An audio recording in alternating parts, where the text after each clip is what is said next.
メラドリフトジャパン。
Welcome back, Drift fans all around the world. We have finally made it to the final top 16 here for the G-Shock Presents Formula Drift Japan 2022 season here at Fuji International Speedway. It's been an exciting top 32. I'm ready to see who's going to win and take the champion for here at Fuji International Speedway.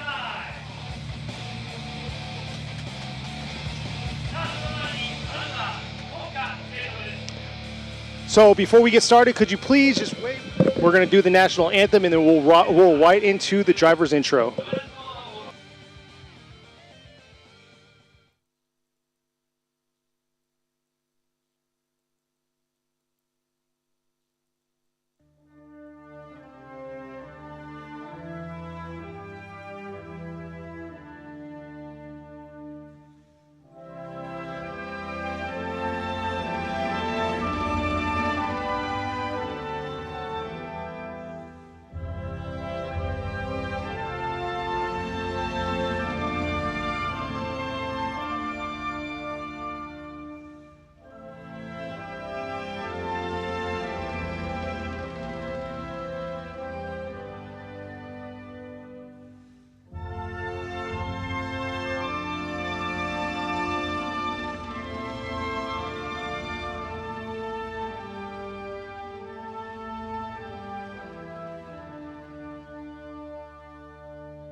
Thank you all very much. We're going to be rolling into the top 16 drivers intro. You can see right there the blend of cars, the beautiful cars, and man, what a sight to see behind us with Fuji with the backdrop. And man, no clouds in sight. Yep, and an exciting qualified in the top 32 and making it into the top 16. These guys are ready to battle head to head, and we are about to witness the 2022 champion here at Fuji Speedway after this event is over. And we still have a couple of drivers that are all up in the mix, who any of them could take home the victory here and also the championship for the series. Let's go ahead and start off with the number one qualifier, and also right here leading the championship, Hokuto Matsuyama driving the TMER GR86. Going against him, it wasn't easy for him in the top 32, just squeezing by on his second run. He's in the 5X Tire Navigate Penske KRC MJC S14, ranked 17th, number 24, Takatoshi Imamaida. The second battle of the top 16 is going against teammates here. The first driver I will be introducing is a four-time Formula Drift Japan champion, driving the Team Kazama with Power Vehicles Lexus RC. Car number 100, it is Andrew Gray.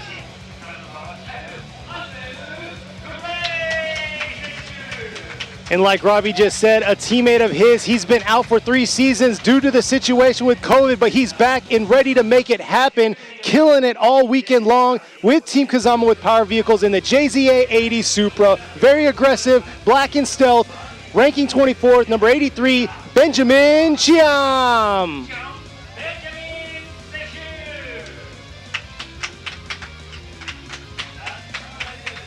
So the third battle of the top 16, making it into the top 16 after a hard-fought battle. Qualifying 20th yesterday from the qualified, driving the Hirano Tire JZX 100 Chaser. It is car number 93, Maki Ito. And with that being said, this is going to be a big body battle. Both JZX 100s here battling out who's going to move on in the V-Style Good Ride with Tetsujin. Ranking 29th, number 5, Tomoki Tanaka.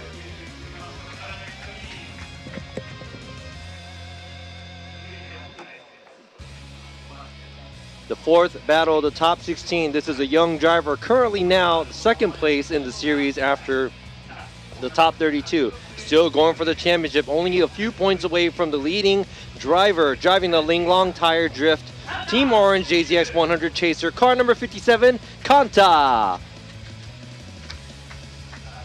Going against him is a very, very aggressive driver, driving also another JZA 80 Supra. That's right, 2 Supras in the finals here. In the Car Guy Racing, number 12, ranked 12th, number 125, Yoshichika Tamagawa.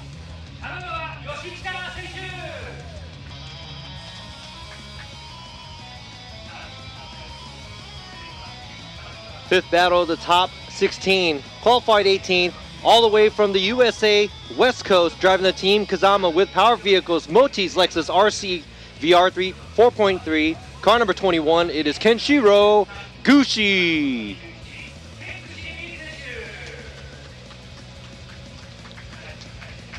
Another beautiful and unique car that we're going to see in the mix here, mixing it all up in the E92 BMW. Hasn't had the best weekend, but he's made it here to the top 16 and trying to get on top of the podium in the TMS Racing Team Cylon Tire. Number 36, Kazumi Takahashi.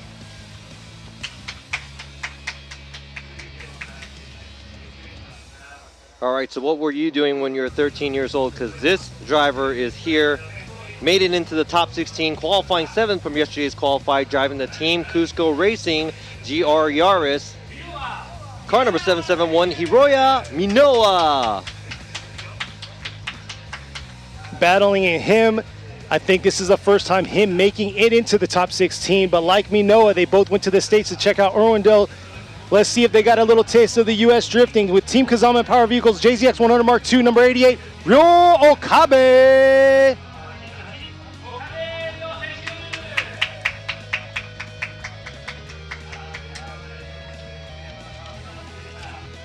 All right, so 2 more battles left in the top 16. Introducing this driver, qualifying with a 95 yesterday, barely being third.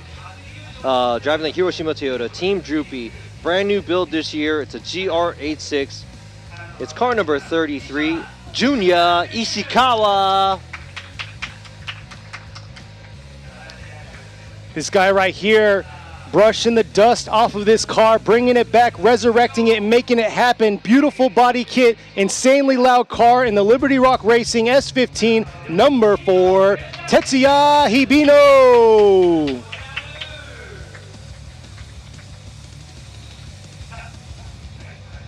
And last but not least, this driver is third in the ranking currently, still in the championship race, driving the Linglong Tire Drift Team Orange S15.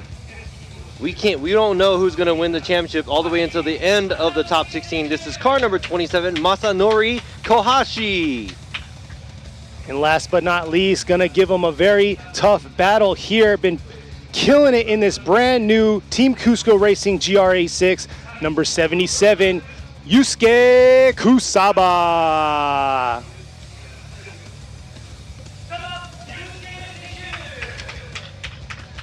And I can't say it enough, the blend of cars that are out here, it's insane. What a way to finish the year off, seeing these top 16 drivers right here battling it out to see who is gonna be the champion, not only of the 2022 season, but of capitalizing here at Fuji. Yeah, winning the last event of the year usually kind of is a good feeling for you, because you can move on to the next year, the following season, and you'll be known as the last winner, and everybody will remember that the most too. It's almost as important as the championship, so pretty sure all these drivers are ready to battle it out and try to get on the top spot of the podium. But the three drivers that are still possibly in the race for the championship, it is Matsuyama, Kanta, and Kohashi. Really interesting to see where they will be moving on to, or if they're going to stay at where they're at top 16, because all the battles are going to be hard fought. It's not going to be easy for these drivers, and we won't be able to see any of these drivers go head to head until later if they all move on. Exactly, and like you were just saying, Matsuyama sitting in the first spot right now for points overall as of earlier on today, along with Kanta sitting in third, but he's already moving up in the ladder, and then Kohashi's trickling right behind him in fourth. So we'll see. Like you said, this is a very interesting year because it's not easy to say who's going to be the champ this year. So I like that because it just shows that the skill level has definitely picked itself up. Yeah, Kohashi still does have a chance, but I think he is about 20 points away from Matsuyama, and Matsuyama did qualify first, which gives him a little bit of extra points. So that might be 20 somewhat points away, so he is a little further behind. So I think Kohashi's going to have to win the event. If he wins the event, I think Matsuyama has to get knocked out at the semifinals, maybe, or the top 8. I'm not sure. I don't have everything calculated to tell you guys. We're just going to go with the flow to see how many points they have. I got to say, though, the Team Kazama with Power Vehicles, I mean, they came in stacked, and right now, you can hear Hibino right there, lighting them up. Huge crowd base. Probably going to show them here soon on the screen, but huge crowd base here supporting them. But like I was saying, Team Kazama with Power Vehicles, they're stacked. They have, I believe, 4 or 5 cars right now in the top 16. So their odds are looking very good for them. But we'll see, because Cusco has 2 out of their 3 drivers in the mix. And then you have the Linglong Tire Team Orange also with 2 out of the 3 of their cars. And there you go. Look at the beautiful backdrop we have. That's actually sitting right behind us. Mount Fuji, clear as day. Yeah, it's a big facility, and the weather has been very nice to us this weekend, and I cannot thank enough the situation we're in right now. But at the same time, also all of the spectators that are here, thank you for making it out to the event. And also, for those of you who misqualify, you can go back to check it out later.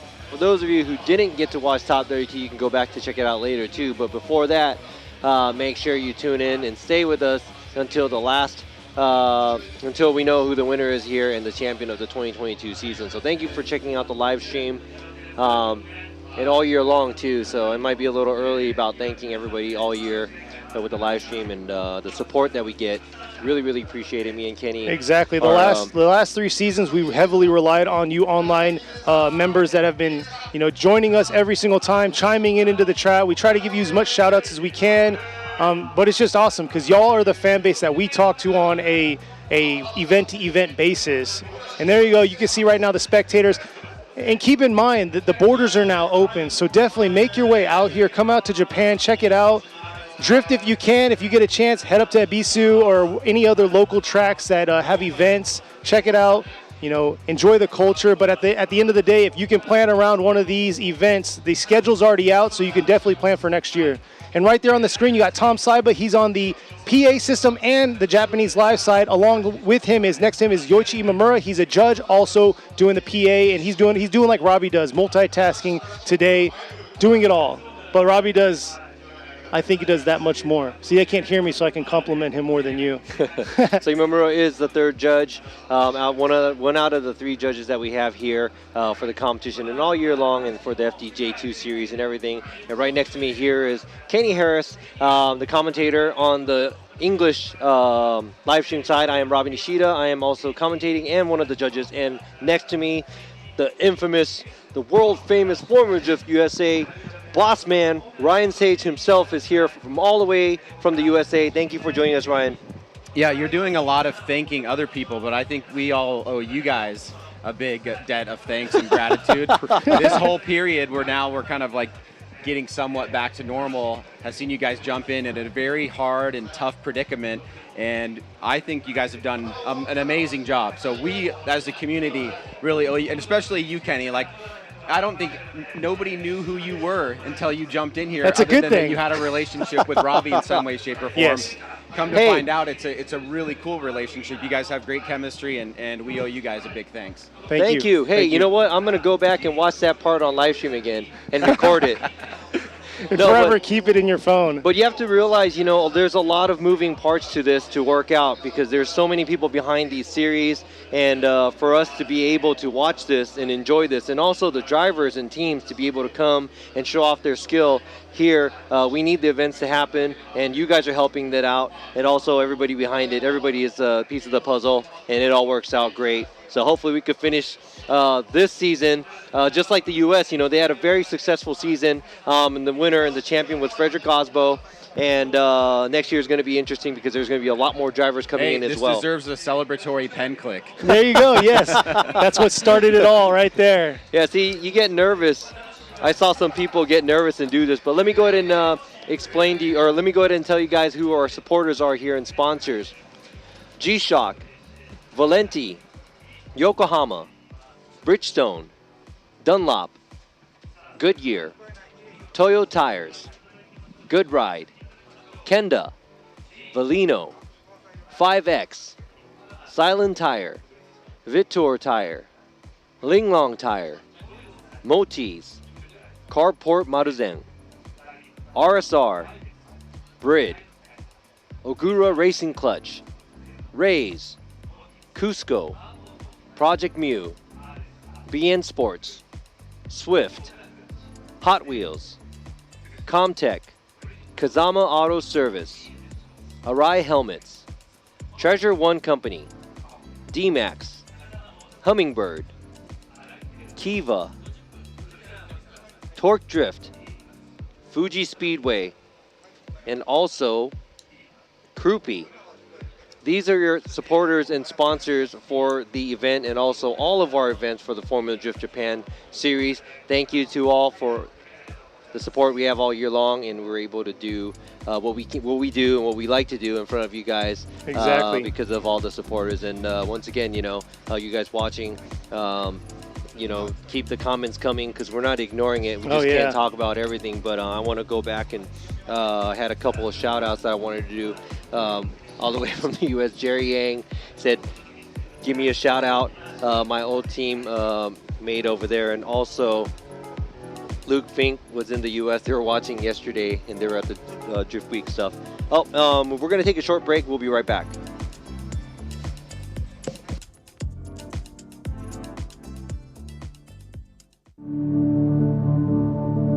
Formula Drift Japan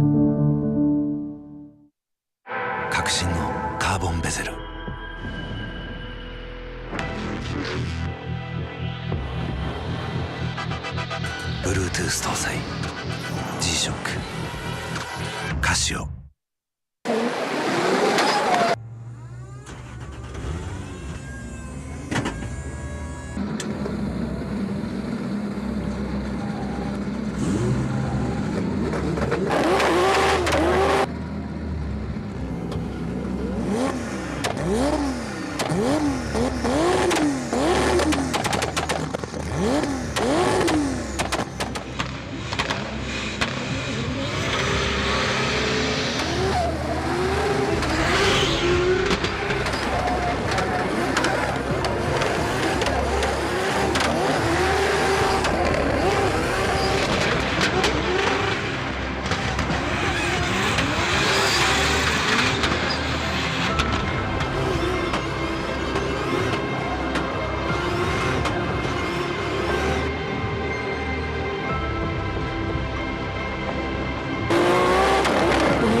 横浜。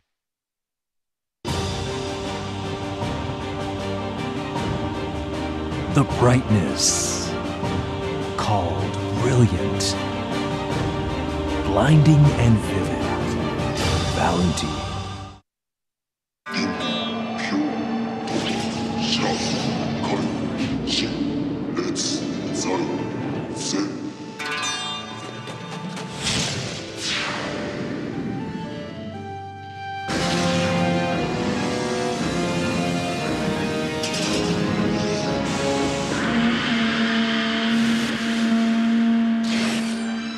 Ultimate lubricant. Mortis.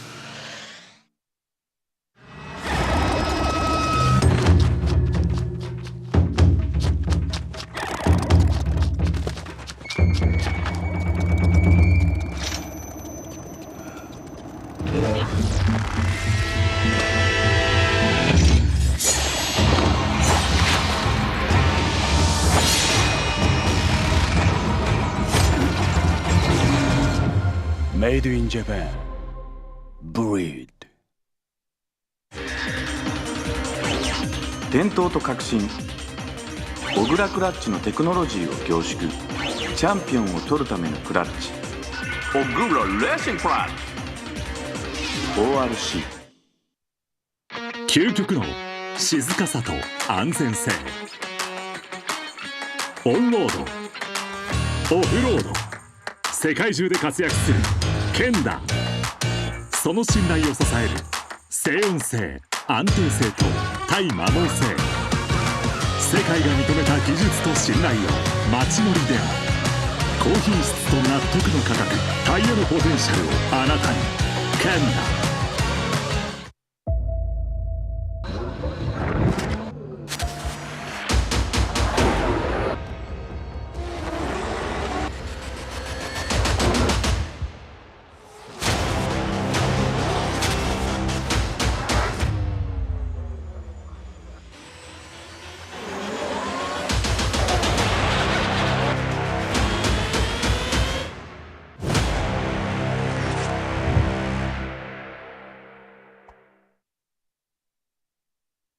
What's up guys, it's Frederick Ospo and I use RSR suspension on all my drift cars. I love RSR. Iyo RSR Ichiban.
And we are back. You got to check out our sponsors. Commercials there for a second while we had to get these cars squared away so we can start our top 16, the final top 16 here for the G-Shock Presents Formula Drift Japan 2022 season. This is a season ender, round 6 here at Fuji International Speedway in the Shizuoka Prefecture. So the driver that's leading the championship right now, Hokuto Matsuyama, he's the first one up. And yeah, we have Kanta in between, and the last battle that we have is Kohashi. So it's always, we start off with Matsuyama. If he moves on, Kohashi has to make sure he moves on, and we have to wait till the end. Exactly. So, just like if you didn't view yesterday qualifying, we waited till the end because Matsuyama at the end came in hot and did a 96-point, oh yeah, very capitalizing impressive. the qualify. So 4.5 hours later, he capitalized, took the first spot, and qualified yesterday with the 96-point run. Yeah, very impressive. And coming off of like a 80-somewhat point run, before that, he kind of laid it down and pretty much showed who the boss was, and also why he is currently the points leader of the championship. And also a young driver, and I'm pretty sure his teammate Daigo Saito, they probably feed off of each other, and he's probably learned a lot working with these large and more experienced drivers and teams. And he is almost about to take the championship. But speaking of which, the championship, Kanta, which is currently the runner-up of the championship, he still has a chance. And he is a lot closer. He's like within 10 points or so exactly. of the championship. So he's going to want to make sure that he can take out Matsuyama somewhere down the line. But I think Kanta is on the bottom left of the bracket. So yeah, they won't see each other for a little while. Yeah, so he won't see each other. If they both made it all the way up, it's going to be the semifinals.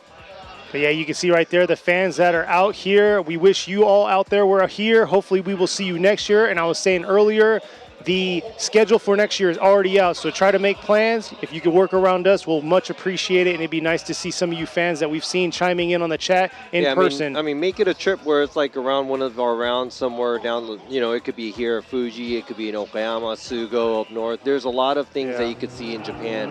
So don't forget about Japan. Or beautiful Ebisu, country, Ebisu circuit. If you're a drift fan, if you want to do it yourself, if you just want to come, if you don't drive, but you just want to come and hang out. There's a lot of things that you could do in Japan, and you can go shopping. The yen rate right now is really good for people who are from Europe or from the U.S. So yeah, you got come check out the country. There's beautiful sceneries, a lot of traditional stuff that I'm not even familiar with, other than drifting too. So you can come and check it out, and make sure you have some time to come and check out some of the FD Japan events, because if you've been to an FD USA event, it's very different.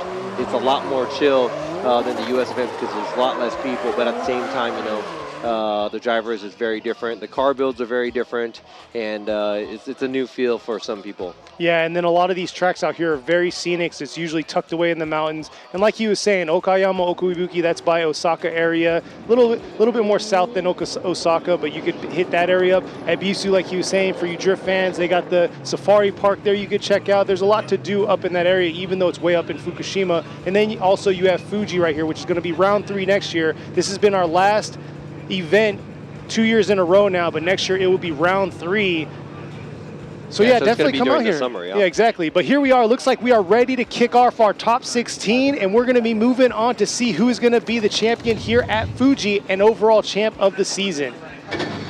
All right, so is Ima Maeda going to make a major? Is he going to cause a major upset for TMER Hokuto Matsuyama, or is he going to move on? Let's go ahead and check out this first battle, the top 16. And Matsuyama is in the lead right there, coming around through the 3-2-1. Ima Maeda trying to close that proximity gap to him. And look at that. Hopefully he doesn't get lost here through the transition into the inside clip there. And there it is right there. I was talking about that danger zone of getting lost to the outer zone 3. And man, Ima Maeda taking out both pylons that were probably at least 6 to 8 feet back. So he definitely was about 4 tires out. And you can see coming through that inside clip, he was lost completely. Yeah, and I think that's the scary part, leaving the inside clip 1, or the inside clip, the only inside clip we have on this track. They're in the smoke screen and they cannot see anything, so they lose their way. They try to get out of the smoke, and it looks like right here Ima Maeda is way over being off course, and that's 4 tires off. Most likely that's going to be an incomplete for the chase car. Yeah, unfortunately, Ima Maeda was being very aggressive throughout the track, but you could see right here, wasn't able to tuck it in right there on the inside clip and overshot outer zone 3. And now you got to remember, that was a very, very impressive lead run by Matsuyama, because we may have to go back. It's a very, there was a very beautiful lead run for Matsuyama. So, you know, if I was going to play it right, you know, I'm pretty sure you're gung-ho, you want to chase the car down a lot. But if I was a team, I'll be very careful behind Imo Maeda, because Imo Maeda has nothing to lose. And Matsuyama has a lot on his back right now. But that's the big thing. Matsuyama has to understand that he has the advantage right now, because if you just tuned in just now in top 32, a lot of these drivers that had the advantage made the major mistake in the chase position, falling either out of bounds or whatever, but in completing their chase run. So we're definitely going to have to see if Matsuyama's spotter is talking to him to say, hey, this is the situation right now. Imo Maeda washed out at outer zone 3. He incompleted on his chase. Just do a solid chase run here. So we'll see. There you go. The Fuji staff out there setting the pylons back up. Thank you for the Fuji staff for a beautiful venue. Once again, time and time again coming here. It's amazing. Man, he shot that cone out pretty far. Yeah, he did. But time and time again, they host amazing events. And speaking of events, next weekend we'll be back here for the FDJ2 final round. So yeah, we'll be at the multi-purpose track, which is the smaller track behind where we're at. It's like, how can I say, you could kind of make the track the way you want to, and you could run it the way you want to, because it's almost like a big skid pad with lines and yeah, it's got some rumble strips and everything. But there you go. Let's see this replay. Beautiful lead run right there. But like I said, Imo Maeda just overshot that inside, the inner zone right there,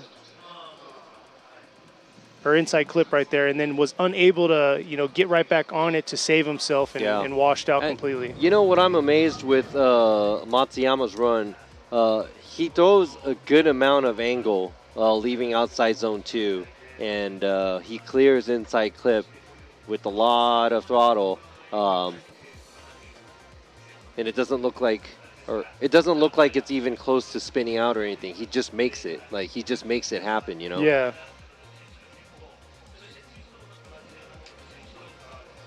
Yeah, it's crazy how well he's driving this vehicle this year. This is a new vehicle for him, and he's been doing a phenomenal job all year round. This time around, it's going to be Imo Maeda in the lead, while Matsuyama has to be doing a solid chase run and has to understand the fact that he has the advantage right now over Imo Maeda.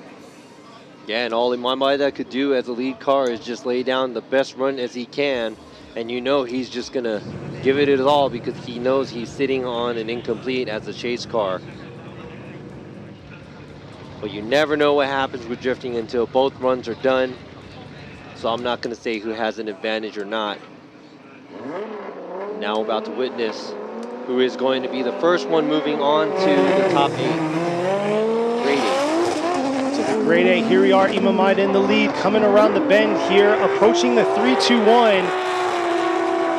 Let's see if Matsuyama, how aggressive he's going to be in that chase position. He cannot get lost and find himself in that smoke cloud behind him. And right there, he's tucked in, coming around to outer zone 3. Oh, Imo Maeda once again washing out in the lead. Man, that's a double incomplete by Imo Maeda. Very unfortunate. Not sure what's going on, if he's, you know, pressure or what it is, but I think he was just pushing it and he just took it too wide. Wow, but I'd have to say that was very impressive, because Matsuyama, for a minute, we just couldn't see where he was at because he was just all in the smoke. But he does run the proper line. He is a tire off or so, but he does a good job as a chase too. And you know what? I give it to him because, you know, he's sitting on an advantage, but he's not letting down, and he's not going to just sit back and let everything go. yeah, that's definitely nice. Nice fight right there in the chase position, putting it all out there. But yeah, unfortunately, this transition going from that inside clip out to outer zone 3, Imo Maeda is just pushing it too hard. So let's get the official call by the judges. Imamura going with Matsuyama, and there you go. Hokuto Matsuyama is the first to move on to the grade 8. All right, now there's pressure because Kanta and Kohashi has to make it to the grade 8 now. They have no other choice. Matsuyama keeps setting the bar for them, but right here, two teammates. Benjamin been out of the scene for 3 seasons, but he says he's been keeping fresh on his sim. Racing sim, yeah. And 4-time champion Andrew Gray, he missed a few rounds here for this season, but he is back and strong and showing us the skill set of ex-champion here at Fuji. So he is, I think this is the first, or one of the few final rounds that he's been to with no pressure about trying to win the championship. He's just kind of out here to beat everybody. And then coming back into this season, he has his whole team back. So, there's a lot more smiles going on over there. They look like they're having a really good time because the last, 2.5 seasons, he's been suffering with just minimal manning, minimal crew. But I must say, Team Kazama with Power Vehicles has coming out with some heat, a large amount of cars in numbers, and insane builds. Yeah, and speaking of insane builds, I remember when this RC driven by Andrew Gray, Lexus RC, came out first, and it seemed like it was a bumpy ride trying to figure the car out because he went from the JCX platform to this RC platform. It looks like he's really figuring the car out because he looks very comfortable. Earlier, they had to call the competition timeout. It looks like they were messing with the coils on the car, but looks like they're back. Everything is good to go. And who is going to be the second one into the grade 8 going against Matsuyama? We'll see here. Gray is in the lead position while you have Benjamin in the chase. Looks like Benjamin's giving him a huge progression right now. He needs to catch up right here, not get lost in the smokes. Looks like he's taking a smaller line there. Gray doing an amazing job right there in the lead position. Unable to fill outer zone 3, but definitely was committed all the way through. Yeah, I don't know what happened at the start or the run-up, but it looked like Benjamin took off a little too late, or maybe he gave Gray a little bit too much room. He had to play catch-up throughout the whole track and still couldn't catch up as close. But it's impressive. He's driving through the smoke, keeping his vehicle within the track. And here's a drone view. You can see the gap right there. That's about maybe 4 car lengths or so. And Benjamin finishing off the track, as well as Andrew Gray. Now it's going to be the other way around where Benjamin will be leading and Andrew Gray giving chase. Yeah, that's interesting. I'm just going to point out right now. So in his top 32, he had the spoiler off. And now they have it back on. So not sure whenever they do the whole coil pack situation that they had, if they went ahead and took it off just in case the whole power issue, if he was losing the cylinder or not. Maybe, yeah. But definitely he was able to make it through there. And here he is, top 16, beautiful lead run. Had a few, tweaks there through some of the zones, but able to throw down. And looks like Benjamin, he needs to make up for it right here because he left too much of a proximity gap between Gray. So we'll see how it's going to go.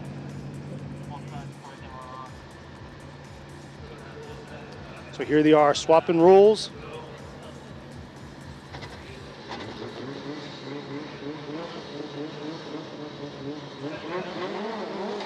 All right, looks like they're ready to go.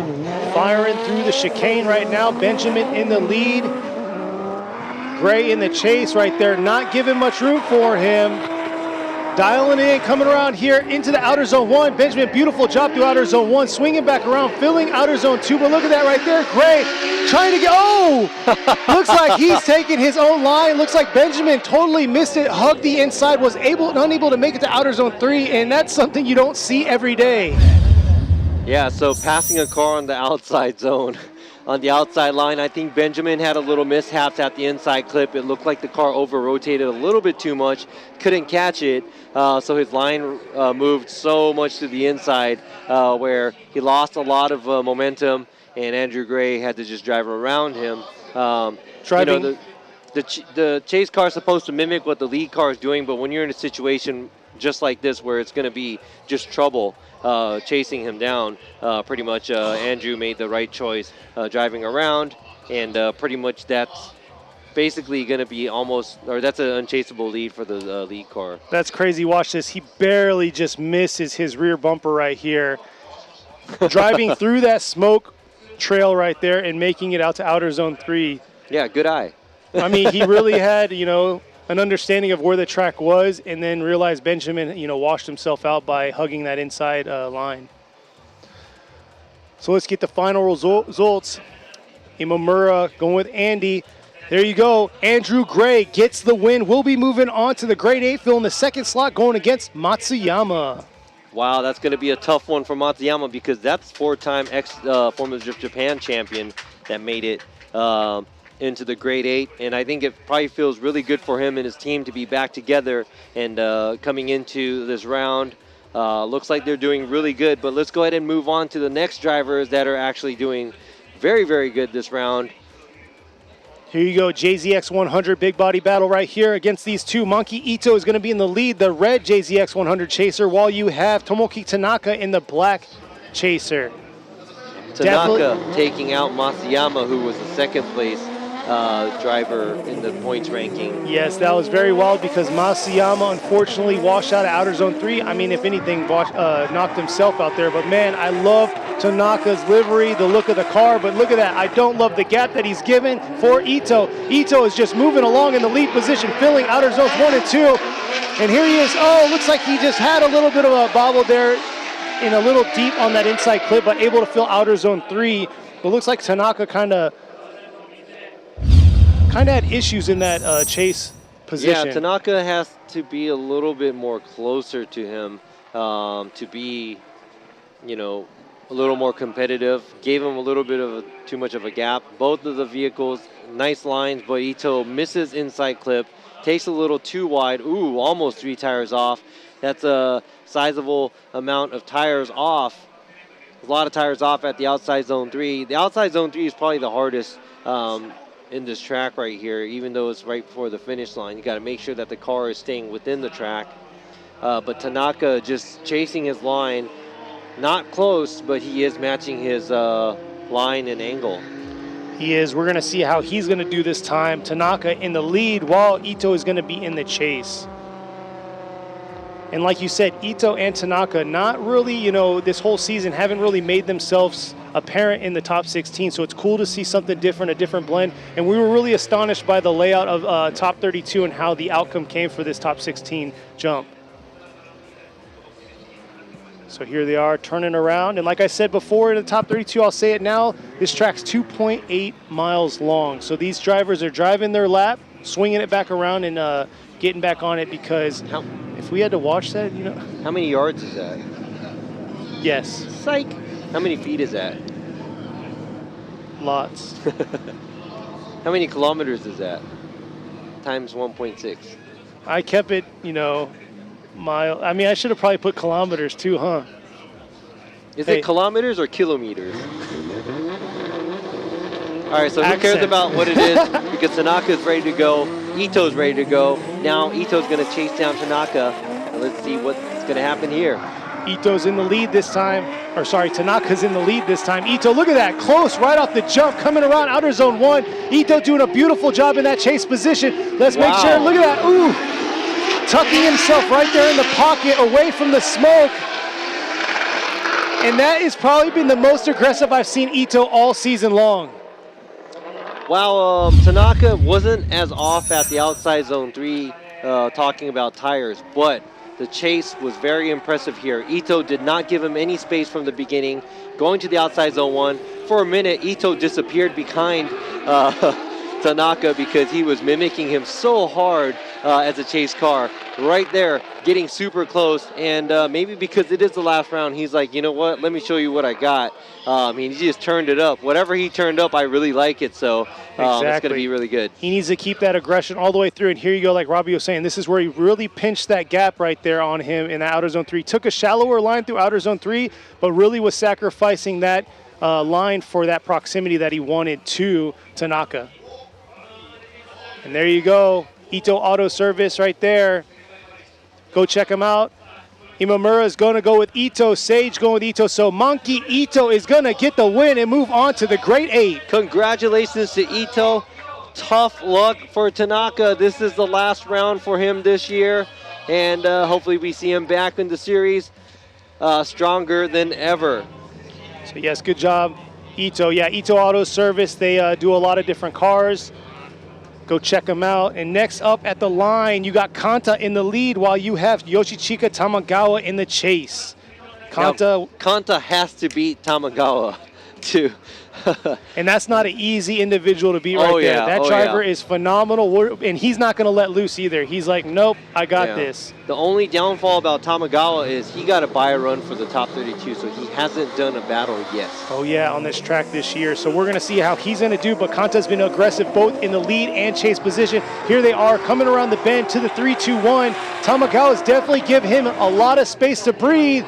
Kanta, beautiful job through outer zones 1s and outer zones 2. Look at that once again, phenomenal job. But look at that, Tamagawa trying to compensate and close that proximity through outer zone 3. And I must say, that right there could have led him in the top spot for qualify if he threw that down. Wow. That was, exactly. That was probably one of the best lead runs we've seen this weekend here. Impressive. Outside zone 1, outside zone 2. And what is his lead run was impressive. You cannot forget Tamagawa peeking his nose of his JZA Supra out a little bit at each turn because he tries to mimic the line and the angle of Kanta. Gets a little bit smaller. There's a tire off at the inside clip, but I would have to say that was a good enough chase run by Tamagawa. Very impressive, but at the same time, we always say this. This is probably like the 800th time I said, but you know, behind good lead run. Good lead run, yeah, you get a good chase when there's a good lead run too. So Tamagawa did a good job, but at the same time, Kanta did a really good job as a lead run. And I gotta say here, don't be too impressed by that lead run because Kanta has done a phenomenal job in that chase position. He's good, he's very aggressive, and he is not afraid to go door to door with somebody. So we're gonna see how he's gonna do here. Tamagawa, phenomenal driver. He throws down some solid lead runs, but we're gonna see if he could fill those outer zones as well as Kanta did. There you go, right there. Tamagawa coming around. I think Tamagawa got high 80s in his qualify run because he's sitting at 12. And for his top 32, he went against Naoto Suenaga. Unfortunately, Suenaga had mechanical issues and could not make it to the start line. So Tamagawa got a bye. And that was Tamagawa's first comp chase run, and I would have to say it was very impressive. So now let's see Kanta see how he's going to do. Yeah, chase down the Supra. Yeah, Tamagawa got an 89 on his second qualifier run, which is his highest run that he had. So he's definitely got the track down. Let's see if he can throw that same style or type run here for Kanta, because Kanta is going to put it all on the line because he knows how tight this points race is. Here he is coming up through the 3-2-1 around. Look at that, Kanta closing in, dial it into outer zone 1, swinging it back around right there, just staying out of that smoke shower. Look at that, coming in real close right there through that inside clip into outer zone 3 here. And wow, I told y'all. So we'll see here on this replay. So Tamagawa did a great job, but short on the outside zone 1, slightly short on the outside zone 2. A little hesitant leaving the outside zone 2 to the inside clip. Now, lead to lead, chase to chase. You probably already know what I'm going to say. Kanta did a great job chasing down Tamagawa. And now when we're looking at just the leads, let's say if the chase is even, we're going to have to go and see what the lead cars or the lead runs are compared to each other. And I witnessed a pretty crazy lead run by Kanta. So I gotta say, look at the mimic right there. Yeah. All through those zones, the transitions are pretty much spot on to one another. And once again, like I told you, he was gonna keep it close. But let's see what these judges are officially gonna say. Imamura gonna go with Kanta. Ryan Sage going with Kanta. There you go. Kanta is gonna get the win and move on to the grade 8. So Kanta's still in it. Matsuyama's still in it. Kanta still don't know who's gonna win. Kanta filling that last slot, that grade 8 slot on the left side of the bracket. It almost looks like the same car's going again, but there you go. You got Kengushi already at the line, coming all the way from the West Coast, going against Kazumi Takahashi. All right, so Kengushi's gonna be leading. Heavy but powerful vehicle, the Lexus RC, driven by the Formula Drift USA driver Kenshiro Gushi, versus the E92 Supra, driven by Formula Drift Japan veteran Kazumi Takahashi. And we'll see how he's going to do. Ken Gushi coming off of win last Okayama event. He got second podium right there. So let's see how he's going to do here today. Coming around the bend. Looks like Takahashi's taking a little easy there. Gushi laying down right now. A solid lead run right there through outer zone 1, transitioning to outer zone 2. Takahashi trying to dial it in and close this proximity gap right here. And there you go. Beautiful lead run by Gushi. That's probably the best run we've seen all day long by Gushi. Yeah, that was very beautiful. And a lot of angle, a lot of throttle. As you saw how thick that Yokohama tire smoke was laid down by that RC. But here it is, Takahashi trying to mimic Gushi's line slightly on the inside at the outside zone 2. And right here, catching up to Gushi in a good area at the outside zone 3. Let's go ahead and check out the drone's view. Gushi making his way out to outside zone 1 and outside zone 2. Takahashi running a slightly smaller line through outside zone 2 to inside clip and finishing off the track.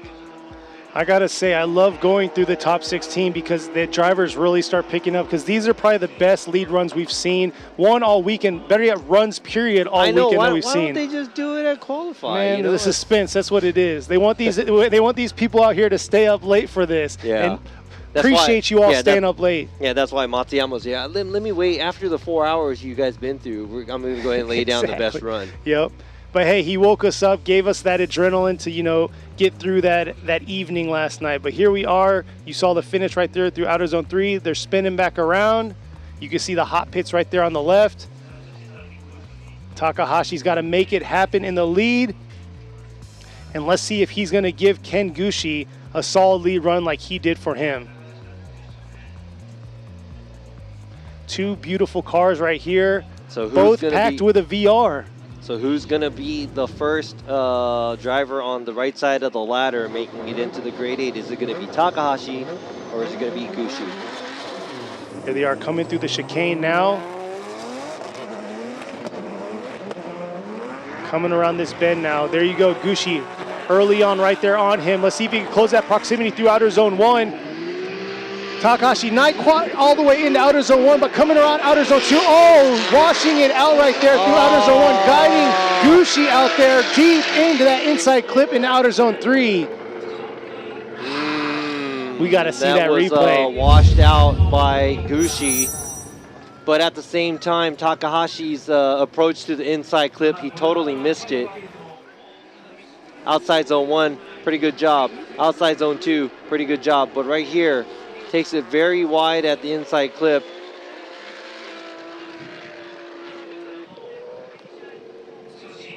Let's go ahead and see this with the drone's view. It looks like Gushi just couldn't catch up to him. Gets washed out. Yeah. That's rough right there. Coming off of a beautiful lead run by Gushi. And this right here, Takahashi, not the cleanest. You can see right there, the inside clip completely washed out on that inside clip for Takahashi and causing, very unfortunate right there. Gushi had a beautiful lead run.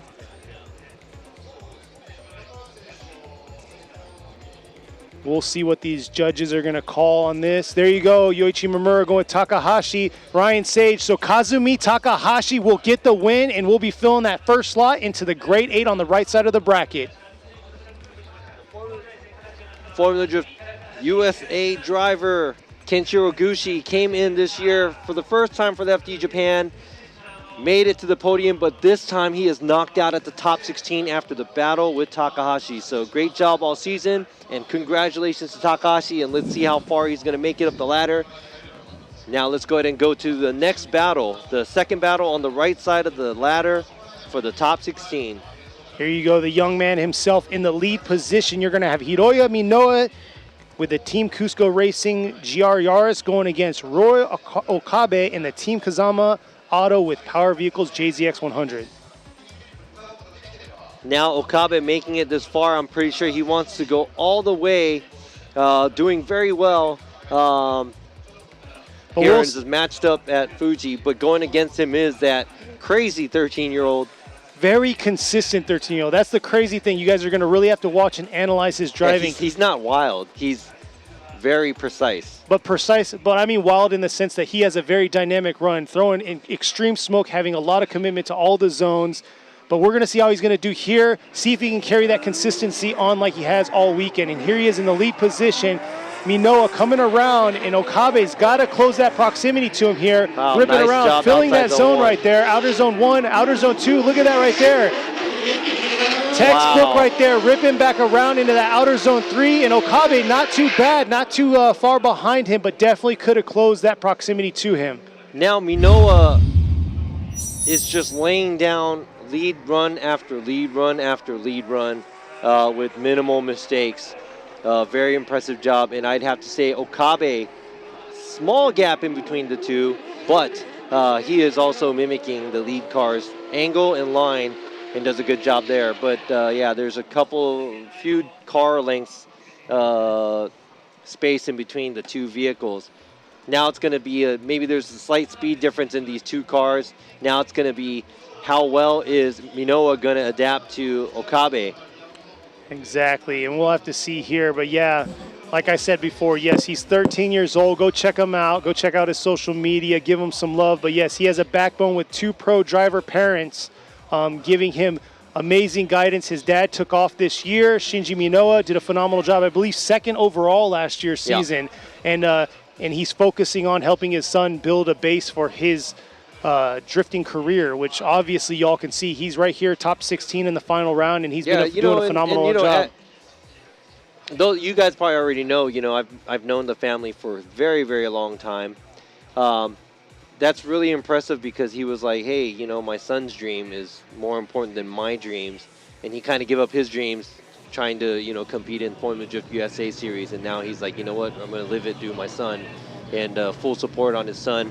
So that's a great thing to do, and a lot of support from your parents. Yep. And going against Minoa, Okabe is also early 20s, very young driver. His father used to drift as well, so his parents are very supportive with him in his driving career. Yeah, and they both went to Irwindale to check out the last round of FDUS, so they got a little taste of what the competition's like over there, and here they are, and Okabe definitely picking up the level of driving since he has all year. Coming around right here, look at that lead position, just able to get to that outer zone.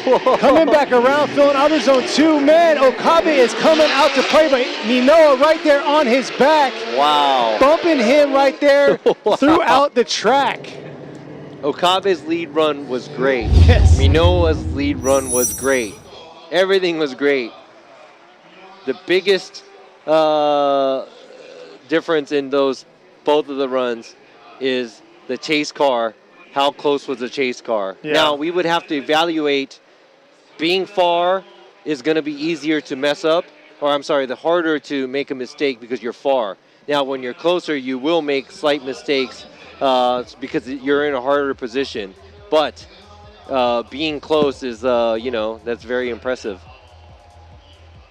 Yeah, you're 100% right, and you can see right there him dialing it in, but amazing driving by both drivers today. That's like phenomenal, textbook lead position right there. But like we always say, you lay a good lead run, you're going to have a good chase, and we saw a good chase by Minoa right there. And you know what? Okabe did a good job right here because he didn't change anything, and he wasn't as fast. And there you go. Hiroya Minoa is going to get the win and move on to the Grade 8. This is huge for him. 13 years old. I mean, come on. I repeat that many times, but... I mean, he just turned 13 too, so it's like, I mean, a lot of people he's 12 and some change, exactly, right? at this point. But yes, congratulations to him. We're going to see who is going to be battling it out in the next portion of the right side of the bracket. Yeah, and also congratulations to Okabe making it this far, and good luck to him for the next season.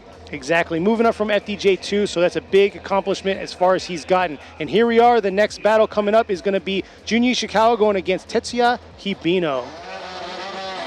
Now, this is going to be a good one as well because both of the drivers are very impressive. Very aggressive and impressive, yes. And look at that. Hibino right there trying to keep up on the run-up. taking a Ishikawa. smaller line right there. Ishikawa feeling both zones right there. Oh, but adjusting and washing out a little bit. And Hibino right there adjusting himself, avoiding the collision, potential collision from that inside clip. All right, now we're going to have to go ahead and check out the replay again because that was a lot of tires off again by Hibino as a chase car. And right here, transition, dives in. Ishikawa has to make an adjustment. Ooh. It looks like Hibino might have had too many tires dip out on outer zone 3, but you can see how Hibino took a shallower line there. Came back around, a little bit of a flutter there by Ishikawa.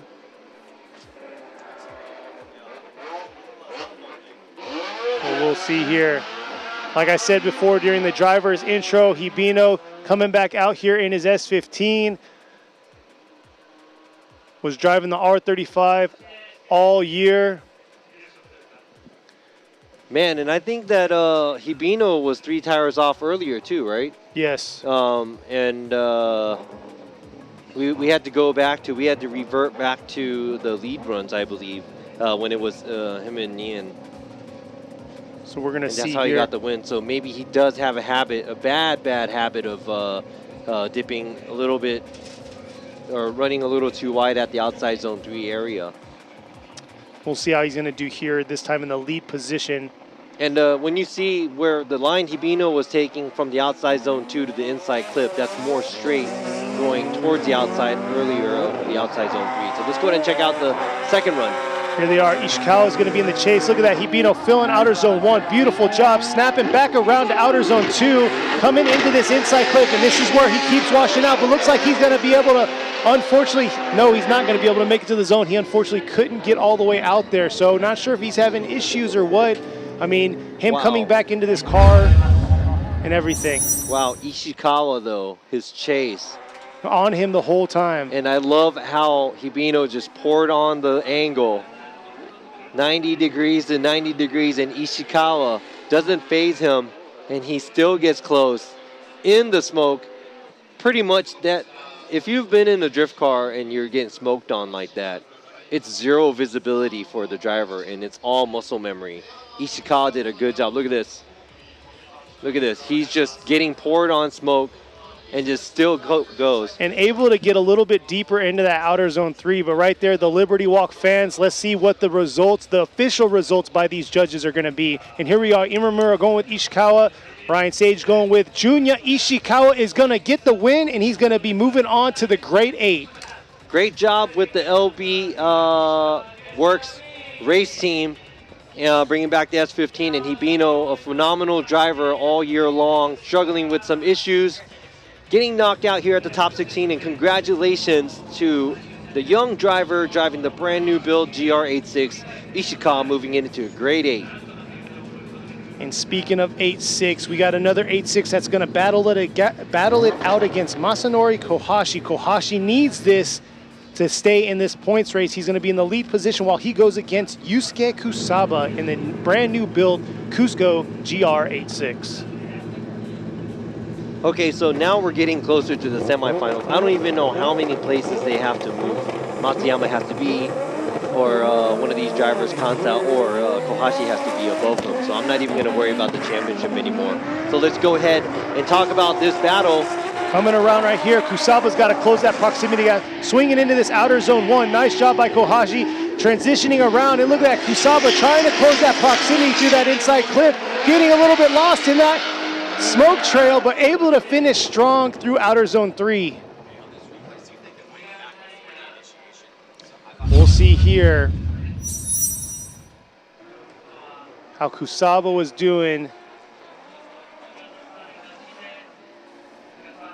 Kohashi not quite able to get all the way out to outer zone 1. I think Kohashi's getting a little gripped up because it didn't look like it was a smooth transition for him when he was initiating. Yeah. He did initiate right before the 3 or 1 cone, but it looked like he started to initiate and it gripped up real quick. So I think this is probably partially why he couldn't make it all the way to the outside zone 1. But at the same time,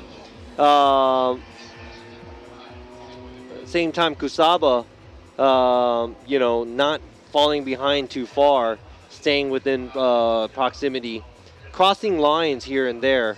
But it's going to be interesting to see what's going to happen when they change places. Yeah, and I got to say, Kusaba has definitely picked it up from his A90 Super he was driving the last 2 seasons. This GRA6, I've talked to him before time and time again about how his experiences have been in this brand new build, and he says it's been phenomenal for him. He loves it. He loves the chassis. It's very easy to handle, and obviously we can all see how the improvement that he's made in the last 2 seasons till now on what he's putting down on the track. So let's see how Kusaba's going to do this time around in the lead while Kohashi's going to be in the chase. And you know, when you try to grip up and try to drive fast, sometimes when you're behind, it's really tough too. Yeah. Especially if you're like super close in proximity. And I'm pretty sure that Kohashi is not going to give Kusaba any room, and Kusaba is just going to lay it down. And I got to say, look at that. Kohashi coming around. Kohashi loves how fast this track is. And here he is coming in, diving in on Kusaba, but Kusaba getting right back on it, smoking him out right there through outer zone 3. And Kohashi tucking himself away right there in the pocket. So we're going to see here, here's a replay of it right here. Kusaba coming around outer zone 1. Looks like he filled outer zone 1 just a little bit more, but not able to fill all of outer zone 2 there. Swinging back around to that inside clip. And nice strong finish by Kusaba. So we'll see here how it's going to look between these two, because, man, phenomenal. About the same lead runs that we've seen by both these drivers. It's really going to come down to this chase, and you can see how both of their proximities were pretty much spot on to one another. And I see a lot of you in the chats right now. You guys want to see them two battle it back out. There's the backdrop of Fuji, and then this is where our view is right here. But yeah, if you are out here, you're checking the live chat, definitely. Oh, here's the side-by-side for the judges to check out. But while they're checking that out, dissecting the small details of their run, if you're out here listening to the live stream, hey, go check out the vendor booths up top. Go get some good food inside the restaurant up there. And I gotta say, I appreciate y'all coming out here, and the viewers out there, how late it is right now. It's 1:30 here local time. Thank y'all all around the world for staying up. I know East Coast, it's pretty late, along with other areas of the world. But yeah, let me know where y'all are coming from while we wait for this verdict on who's gonna win, who's gonna fill that last grade 8 spot on the right side of the bracket. The final battle of the top 16. Is it gonna be Kusaba or is it gonna be Kohashi? And we were talking earlier, Kohashi right now sitting in 4th in overall points, and Imamura wants a one more time. Ryan Sage wants a one more time. Y'all were right on the chat. We are gonna see a one more time battle between these two. So with that being said, and this being the last battle of the top 16, we're gonna let them refresh their cars or the tires, and we're gonna see them battle it back out before we move on to the grade 8. So the explanation of that, it was very close, but Kohashi, slightly smaller line on the lead, and it looked like Kusaba's lead run was slightly better. Now let's look into the chase. Kohashi was closer to Kusaba, but he was on a smaller line. And when Kusaba was chasing, he did go a little bit too wide at outside zone 3 as well. So both of the drivers had numerous mistakes as a chase run and in the lead as well. And they both were slightly different and slightly better on each lead and chase run. So we're just going to go with it one more time. Exactly. And while we wait here, like I said, where y'all coming from, I'm scrolling back up. We got like Hawaii here, Germany, New Jersey, Hong Kong, Texas. So looks like keep tuning in to us. Keep chiming in. We're going to go to a commercial break, and I'll be reading these posts that you guys are sending us. Thank you all.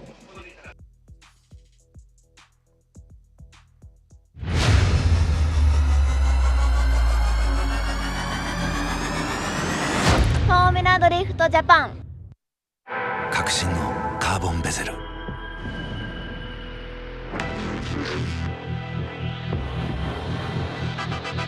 Bluetooth 搭載 G-SHOCK カシオ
the brightness.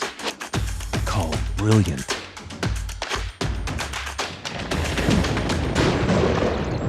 Valendy.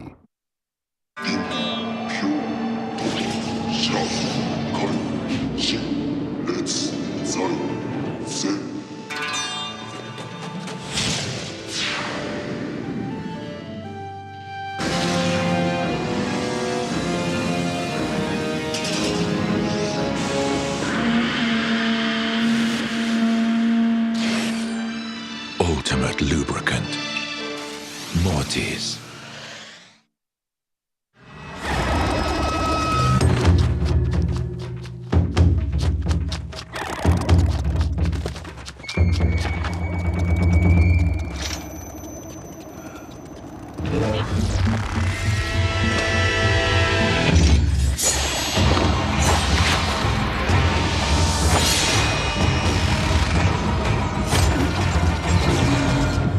Made in Japan. Breed.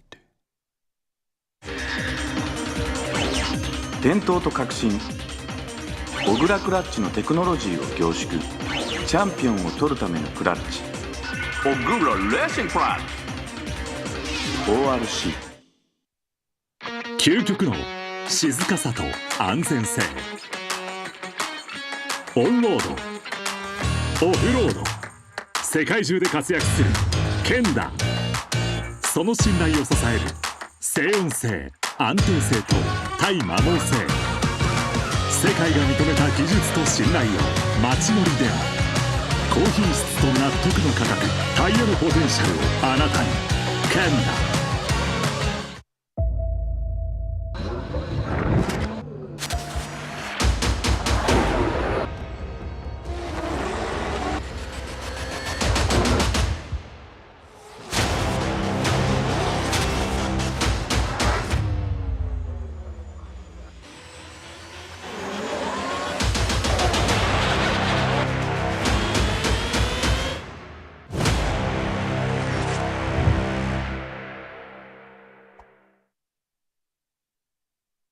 What's up, guys? It's Freddy Gaspo, and I use RSR suspension on all my drift cars. I love RSR. Iyo RSR Ichiban.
And just like that, we're back. I would like to be saying that I'm introducing ourselves into the Grade 8, but unfortunately, we have one more top 16 battle. It's a one more time battle between these two drivers, Kohashi and Kusaba. They're getting their cars ready. And like I said before, I was going to go back into the chat, see where everybody's from. I had a few other shout outs that Robbie wants to say and stuff. First, shout out to my buddies in Abilene. Thank you guys for watching. Christian, all y'all, you guys messaged me. But yes, all y'all out there, all around the world, thank you all for chiming in. Putting a comment out there, but yeah, go ahead, Robbie. And then Luke Fink and the Drift Week 6 team also watching. Thanks for the love. Shout out to you guys. Enjoy your week, and also stay safe. Enjoy drifting. keep drifting fun. Exactly, the grassroots of it all right there. I think my buddy Ben's out there too, so shout out to you. Love you all at VPF. And yeah, it's awesome just how close the community is with drifting and how many people know each other or interlock with I know, one right? another. We're doing this event in Japan, and we have many people messaging us and commenting us from all over the world. And you're saying, you know, some of the areas, and I'm not even talking about just the U.S., we're talking about all over Asia and Europe and even other countries that I probably have never even been to. Yeah. Or heard of. So yeah, it's definitely awesome to see that. And it's just, I'm just happy to be one of the guys that were able to, you know, share this with you, and make, you know, as this sport is becoming a worldwide thing, really enjoying it. Cantabria. Yeah, I've never, Yeah, I'm sorry, but yo, that's crazy though. Thank you for viewing in, especially at 5:30 in the morning.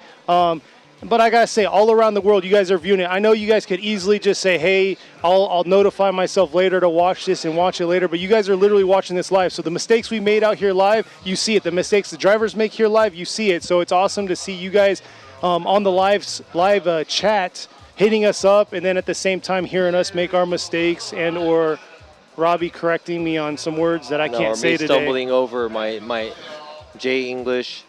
Yeah, but you know, nothing but love to everybody. You know, this is a very small community. Everybody who likes drifting. Let's keep all the hate out. Let's keep it all positive. Enjoy it. Just enjoy it. You know, there's winners and there's losers. And there's people who tries and who can't make it. There's people who make it. It's okay. Look at that right and there. Look at this. Yeah, he's like, you know what? I got this. I got this. He is gonna throw his arm out. Man, I wish I had that much energy right now. But I guess he's trying to keep himself warm because it gets a little chilly out here. It is November in Japan. It gets a little chilly if you've been to Japan before. I think next weekend they do have the Drift Matsuri at the Ebisu Circuit. They and do, I know there's a lot of people that's going to be joining that. But also, you know, if you are out there, please make sure that you are chiming into the FDJ2 that we have next weekend here at Fuji Speedway at the multi-purpose track. Yeah, unfortunately, myself and Robbie, this is once again another Matsuri we're going to be missing out due to, you know, being out here on you guys on the live stream to talk to y'all about what's going on in the Formula Drift Japan world. And yeah, like he said, we have FDJ2 going on at the multi-purpose course right behind us. And it'll be interesting because this is going to be the first year we're going to run FDJ2 at Fuji, and on top of that, this is the second year closing out the second year of FDJ2. So it's definitely cool having FDJ2 here because they take the top tier FDJ2 drivers and bring them into the pro just to make the pro series that much harder. Yeah, and also I like that it's Fuji because it's close. only an hour and a half away from my house. Yes. So it's not that far. But, you know, all the jokes aside, we got the FDJ2 series, we had the Formula Drift Japan series, and, you know, all over the world there's other series going on, but, you know, one day, hopefully one day, we can have a World Series where we have the same rule, everybody under the same umbrella, oh, yeah, everybody sharing the same vehicle, spec, everything.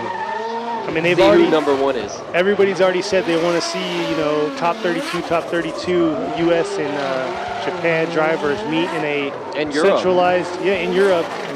Well, I'm saying for Formula Drift organization, meet in a centralized location. No, I think even, you know, other large series that we have all over the world, you know, anywhere, as long as we can come up with like a, so what you're saying, a Drift fair Olympics. regulation. Exactly. If the regulation comes along, everybody's on the same rules because there's different, you know, tire rules all over the world. There's different roll cage rules and we're already making it now. See, we're coming up with it for them right there. We're going to create an international drift organization, and then we'll turn around and we can have this Drift Olympics. As Robbie's looking at me like I'm stupid. No. It'll happen one day. We're not going to do it. Oh, I'm not going to do it. You're not going to do it. I'll be on my couch watching it. I'll support it. I'll help. Oh yeah, 100%. You know, I'll help it, but I can't do anything. I have no money. All right, now the life struggle. But here we are. Yeah, let's get back to the competition because we still got the 3 drivers that are in it. 2 out of the 3 that are going for the championship is still in the competition. Matsuyama and Kanta moved on to the grade 8. Now, Kohashi, is he going to be able to take Kusaba? Kusaba gonna create a major upset for Kohashi? Now, this is a one more time battle of these two gentlemen. Filling the last spot for the grade 8 here. Who's going to join their teammate? Is it going to be Team Cusco or is it going to be the Team Orange Linglong Racing Team? Here they are coming out. Ooh, looks like Kusaba washed out a little bit in outer zone 1, trying to catch himself back. Oh no, losing it right there through that inside clip, which is going to dramatically change things for him. That is not the run we wanted to see out of Kusaba. But we'll see here. Kohashi coming around to outer zone 1, coming in real hot, swinging it back around to that outer zone 2. And you could just see Kusaba just kind of struggling behind him and finding himself washed out of that inside clip in outer zone 3. So we'll see here. Tables are going to be turned. We're going to see how Kohashi's going to approach it in the chase position. Is he going to be very aggressive and keep that high head of steam, or is he going to play it safe and just kind of give him a okay type chase run? But I don't think Kohashi does that. Yeah. So, just some. I mean, it was complete. There's nothing wrong with it because there's no rules behind it because we're starting to drift on a curve. But I don't know. I saw it earlier too, where Kohashi starts to drift a little, then he straightens once, then starts drifting right before the initiation point. Wow. So I don't know if that's like a thing where picking up speed and then trying to come into it. Like he starts drifting and maybe he thinks the chase car is like, oh, you're starting to drift, and they'll try to start drift, and he straightens up to gain more straight to try to get a little ahead. I'm not sure if that's maybe it is just a mistake. But that's just what I see, I mean, at the end of the day, there's nothing wrong with it either. Yeah. That's just tactics and stuff, maybe. And he's still in drift after the 3-2-1 cone. So yeah. It's totally okay.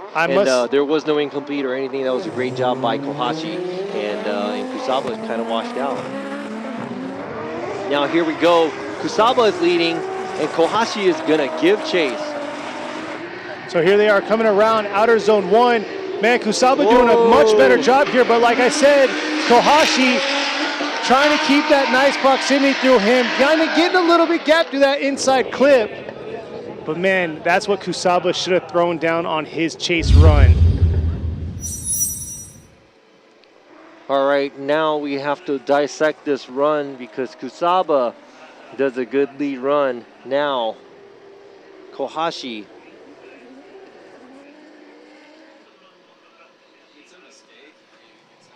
Looks like he had a little bit of a wavering point on that inside clip for Kohashi, but got right back on it for that outer zone 3. They're coming around the transition, and you can see adjusting himself just a little bit to make sure that he would make it out to that outer zone 3. And man, very unfortunate to see Kusaba throw down such a beautiful lead run right there, but making a major mistake on his chase run. So we'll see here what the judges are going to make the final call on. This is it right here. Who is going to fill that last gap? Who's going to go against Ishikawa in the grade 8? Is it going to be Kohashi or is it going to be Kusaba? Is it going to be the Cusco car or is it going to be the Linglong Racing Team Orange car? We were looking at Kohashi. Oh, Imamura is going to go left to Kohashi. Sage is going to go Kohashi. So Masanori Kohashi is going to get the win, and he will fill that last spot for the grade 8. So Kohashi's chase, there was a major correction by him at the inside clip area when he was chasing, but that wasn't big enough to turn around what Kusaba did as a lead car. Kusaba had 2 tires off at outside zone 1, washed out a lot at inside clip, and so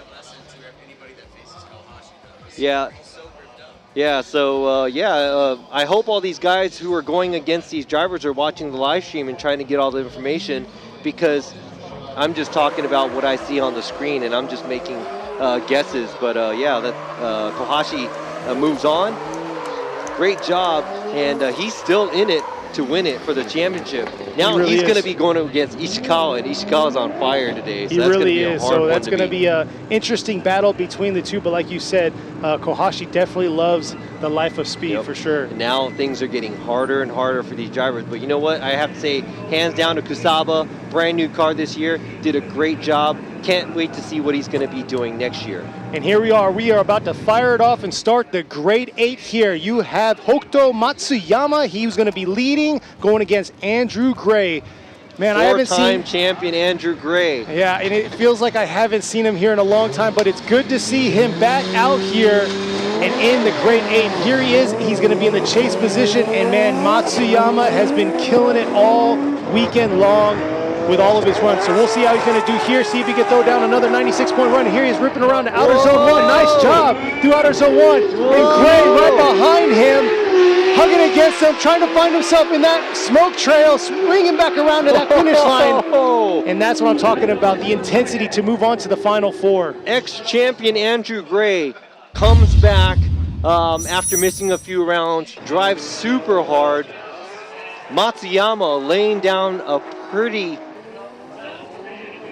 impressive lead run, but Andrew Gray not giving him any room. Right here, Matsuyama has to adjust himself at the outside zone 3, dips the tire. Andrew Gray closer and closer. Doesn't match the angle as much, but concentrates on the proximity there. Yeah, but the big thing here is we're going to see how he's going to do changing the roles and going to be in the lead position. And he's definitely got to keep that intensity up in the lead because Matsuyama has been killing it in the chase. So we'll see here as they roll back to the start line. And now this is the part of the day that's a huge struggle for these drivers because the sun is now behind us, shining into them into outer zone 1 when they're coming up the hill. So they're fighting that, between that and then the smoke trail. It's an equation for disaster. Wow, I'm like super excited. You sound it. I'm super excited. No, he is. I know. At least he's smiling. I'm glad you're smiling. Last Dude, round, I mean, you know. how? And your Formula Drift US families here supports you. Yeah. Oh, shout out to Kevin Wells. He was supposed to be here, but I lied to him about PCR tests because he ended up not coming. I'm so sorry. That's dirty. Okay, back to the program here. Now we have Andrew Gray leading and Matsuyama giving chase. Who's going to win this battle? Gray has to throw down a solid lead run here. Let's see how he's going to do. Look at that early on in a 3-2-1 ripping, laying a smoke trail, dipping a tire. That's fine. Matsuyama right there. Coming back around. Is he going to be able to hold on and keep that close proximity right there? Coming around to outer zone 3. Not able to get all the way out to outer zone 3. And that's going to be a tough one for the judges to call. We'll have to check that back out because, man, Matsuyama definitely made a huge adjustment through outer zone 1 into outer zone 2 in that chase position. Wow, so Andrew Gray, 2 tires off.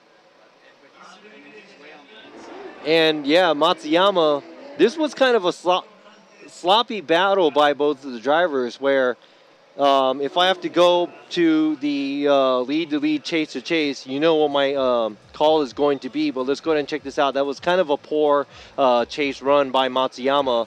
And also, Andrew Gray dipping 2 tires off at the outside zone 1, going a little bit too wide.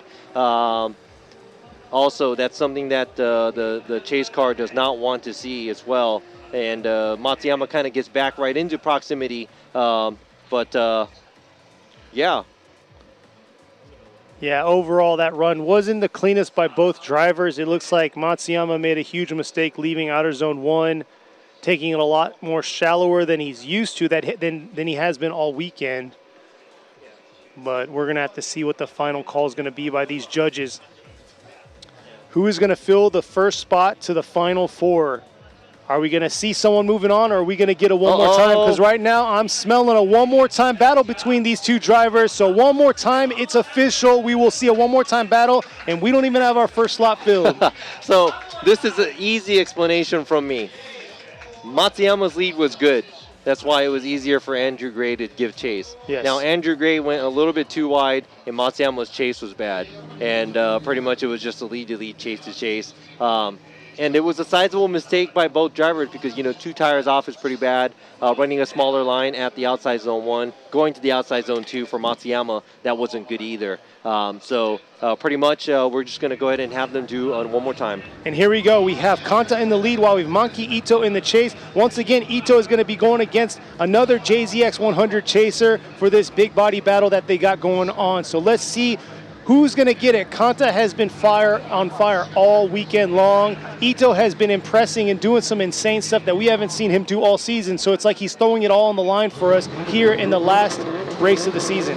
Wow, so Kanta, we're going to see Kanta's battle before Matsuyama's battle. So Kanta's going to set the bar right here. A lot of pressure for both the drivers. What's going on here? Ito is definitely giving him way too much room. You don't do that to Kanta because Kanta will smoke you out all the way through and through. Here he is ripping into outer zone 3. And look at that right there. Ito just washing out a little bit right there through outer zone 3. Man, the lead run that Kanta lays down, in my eyes, it looks like it's even too easy for him. I know. But he makes it look so easy, especially with that big body of a car. It's like filling the zones, every single zone filled, coming back around, full commitment, smoke trail continuing all the way through that course. Look at that, early on, before the 3-2-1, way before the 3-2-1, already initiating, coming around. And right there, Ito, not even anywhere to be seen. And I almost forgot to bring this up. Just like Shinji Minoa, his vehicle that he got second place in overall last year in FD Japan. Yes. Kanta's car, same thing. Front radiator, stock steering shaft, stock diff and axles, no quick change, no rear radiator. And he still drives it like, drives the tires off of the wheels or the doors off of the car. I was waiting for the closure on that. Yeah, I know. I didn't know what to say. Drives it like a car. But no, like Robbie said, it's not full-blown raced out or race-specced out. It's a very, very basic build. Conservative, build. I mean, speaking of, it's probably got a 3.4 2J in it. It's got a dog box in it and stuff like that. Yeah, it's a crazy build in that source. But, yeah, front radiator, no quick change. So those of you driving, I think next year they're changing the spec for Pro Spec where you have to have like steering, stock pedal box, stock steering shaft and stuff like that for Pro Spec. This car pretty much shows you how capable it is even if you don't have all these parts. Oh yeah, and here we are right now. Kanta is now in the chase. Ito is in the lead. Ito's got to throw down a solid run, but look at that. Kanta is going to be breathing down his neck all the way through this track. Ito dropping 2 tires through outer zone 1, flipping it back around, and Kanta dialing it in right here through that inside clip. Look at that, right up against his passenger fender.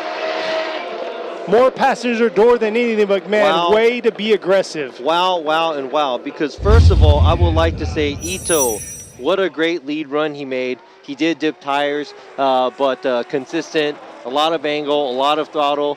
Good job by Ito. Now Kanta, even Ito going off tire, he just follows him and mimics him wherever he has to go. Very, very impressive. So we'll see what the final call is for these judges. Who's going to move on? Who's going to fill the first spot? Imamura is going to go with Kanta. Ryan Sage going with Kanta. And right there, it says it all. Kanta is going to fill that first gap right there in the final 4. He's moving on. And also, he's setting the bar for, this points race. Yeah, because Matsuyama has to move on now because Kanta did. Exactly. Kanta is only 4 points away. Well, it's probably adjusted due to the fact that Matsuyama qualified first. But there you go right there. Just getting his tires warmed up is Takahashi getting out of the burnout box while Hiroya Minoa is going to be giving him a tough battle. Oh my God, I can't wait to see all the battles because right now we got Takahashi and Minoa. I want to see how far these guys are going to go. After that, we got Kohashi and Ishikawa. Ishikawa's on fire. Kohashi is still in the championship race. And the one more time battle of Matsuyama and Gray. If Matsuyama wins, he's going to go head-to-head with Kanta. Yep, and it's interesting to see this because Takahashi's been struggling all weekend long. He qualified 31st, qualified first last year, but he has a different power plant under the hood. So we're going to see how he's going to do because Minoa has been consistent consistent all weekend long. He hasn't made much of any mistakes. Knock on wood. I always screw this up. I'm sorry if I screw it up. Dude, if anything happens, it's Kenny. It's my fault. But no, Minowa's doing a phenomenal job. And here he is, 13 years old, in the lead position right here, going against Takahashi, a very aggressive driver in an insanely built BMW, swinging around here to outer zone 1. Nice job. Look at that. Minowa filling that zone completely. That car has no rear overhang, and he's swinging that thing all the way out there to all the zones and making it happen. And Takahashi, I couldn't even compliment off that, but he did a phenomenal job in that chase position, keeping that close proximity.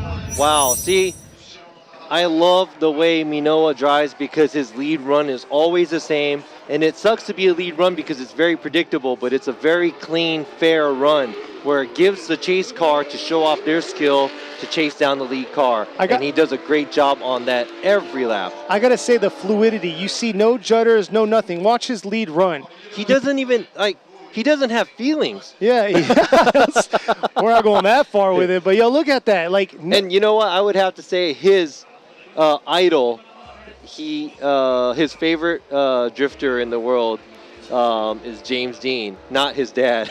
James Dean. And, James Dean, too. James the Machine Dean, right? I think Hiroya Minowa is kind of like a robot, too. So we could call him the mini-bot. I don't know. Yeah, because I don't know. 13. I think he's paving his own way at this point. Yes, he is. He really is. So just wait till next year. You guys already saw the list come out for FDUS. He's going to be in Prospect next year. I can't wait to see it.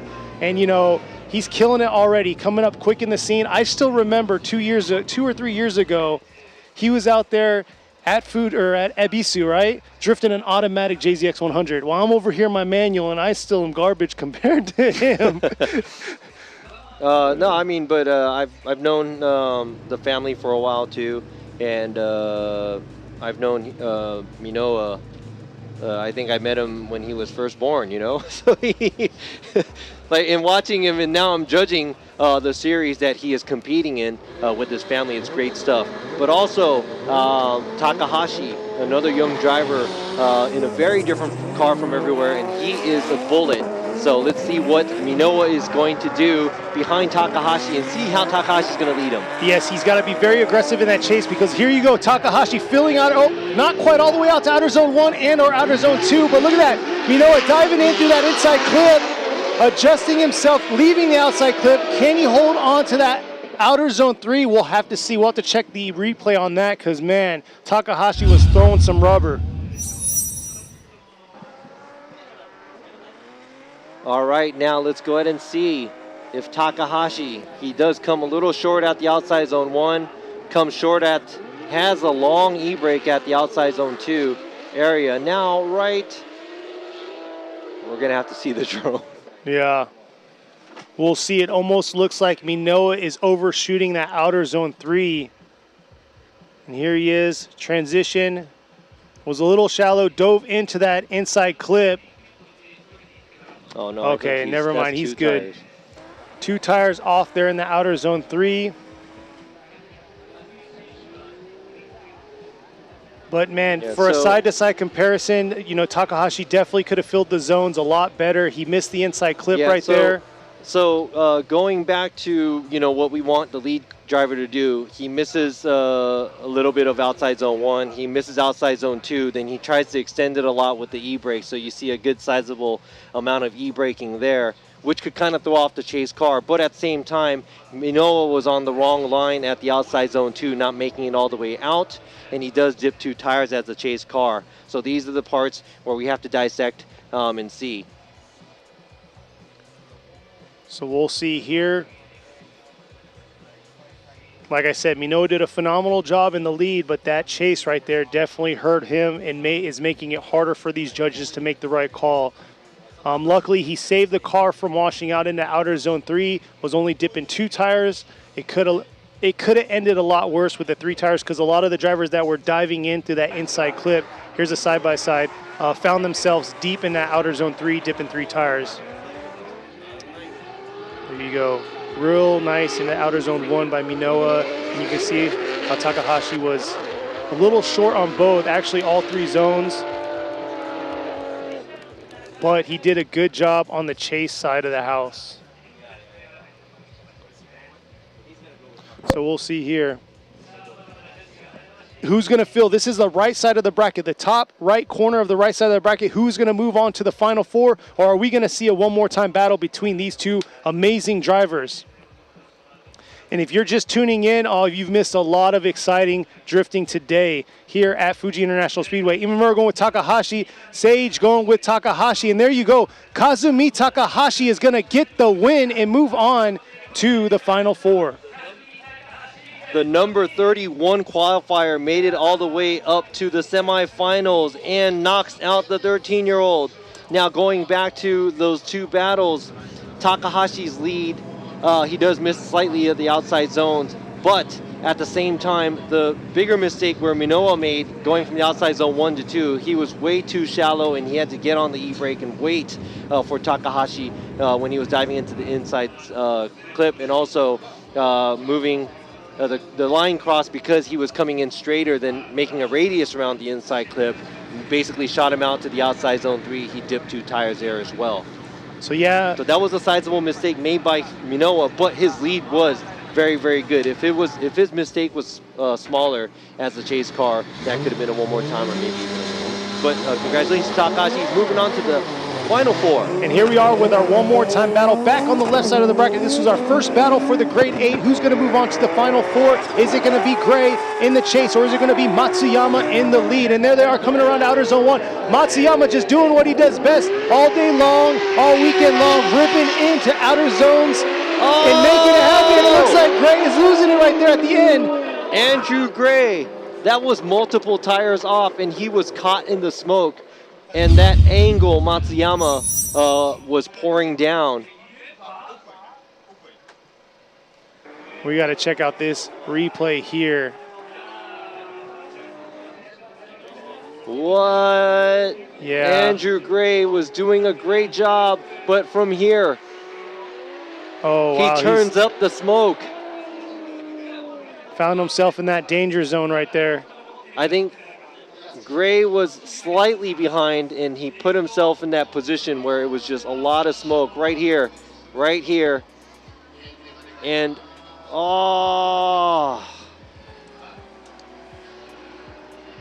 and you know, Gray's car is a heavy car, you know. Yes, once it has momentum, it keeps moving. And here you go right here. Could not take the car. Ooh, I don't know. I don't know if that was 2 or 3. Very sloppy in that outer zone 3 by all means, but I'm not sure if it was 2 or 3 tires, but we're definitely going to have to see how Andy is going to pick it up here in the lead position while Matsuyama's in the chase. And we saw before, Matsuyama was real sloppy on his chase coming out from outer zone 1 to outer zone 2 in their first battle that they had. Here's once again the replay with Gray in the chase and Matsuyama in the lead on this first portion of this battle. Hit 3? Oh, yeah. Okay. Yeah, I think that might have been 3 tires off.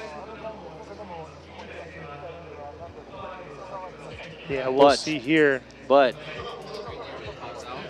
we'll see here. Yeah. We'll see how he's going to do this time in the lead, and Matsuyama just has to be, cautious of what's going on. Hopefully his spotter gave him a heads up on the mistake that Gray made at the end of that run. Mm-hmm.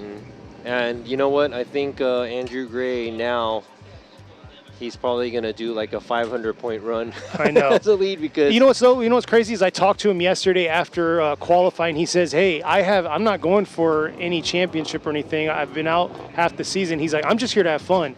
And you can see a smile on his face with his whole team back together. He's out here just to have fun. He's got his family out here, so do your thing, Andy. Let me see a solid, sick run for these fans out here. And thank you, the fans out here and the fans online that are tuning in. Like I said, a lot of y'all are tuning in. It's like midnight East Coast time. So I thank you all.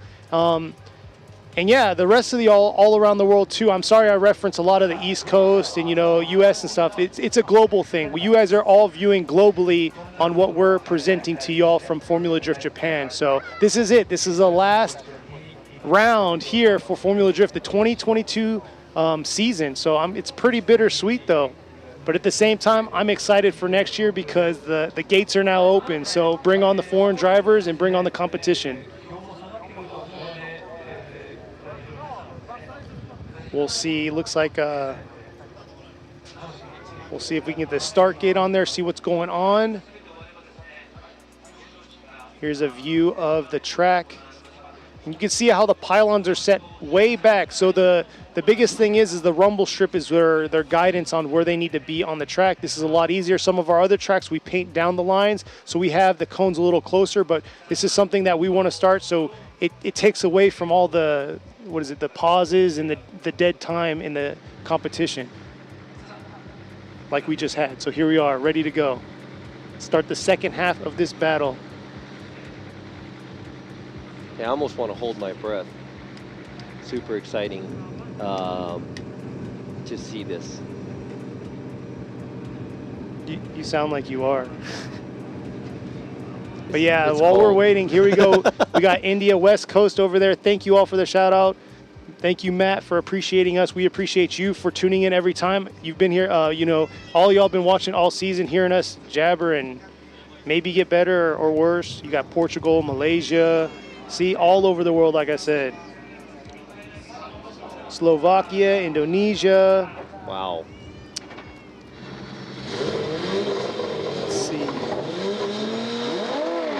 So here we go, the second run of the one more time battle of these two drivers. Now, Andrew, Looks like we have a restart. penalty. Yeah, or there's a...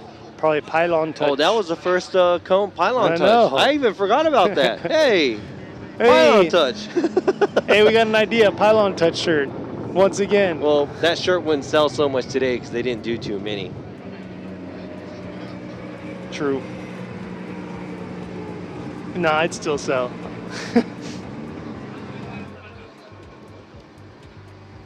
What do they say? Do they say pylon touch in the States? No, Or cone touch? they hit a cone. Pylon touch just Right, sounds... yeah. What do you guys say in the U.S. when someone hits a cone? They hit a cone? Strike? Yeah, there you Strike, go, strike, yeah. Well, we have a fancy way of it here. Hopefully you called guys, pylon touch. yeah, hopefully you guys can adopt pylon touch. Yeah, try to use a pylon touch. And by run, yeah. By run and pylon touch. Okay. J2, we have a lot of those. But here we go, coming along. Gray is in the lead. Matsuyama in the chase. Matsuyama being very aggressive. Right here, Gray has nothing to lose, and here he is coming in. Completely sideways around outer zone 1. Oh, Matsuyama diving into that inside clip. Can he save himself through that smoke trail? Coming in that outer zone 3, just hugging in Gray's side. Wow. Wow, wow, wow.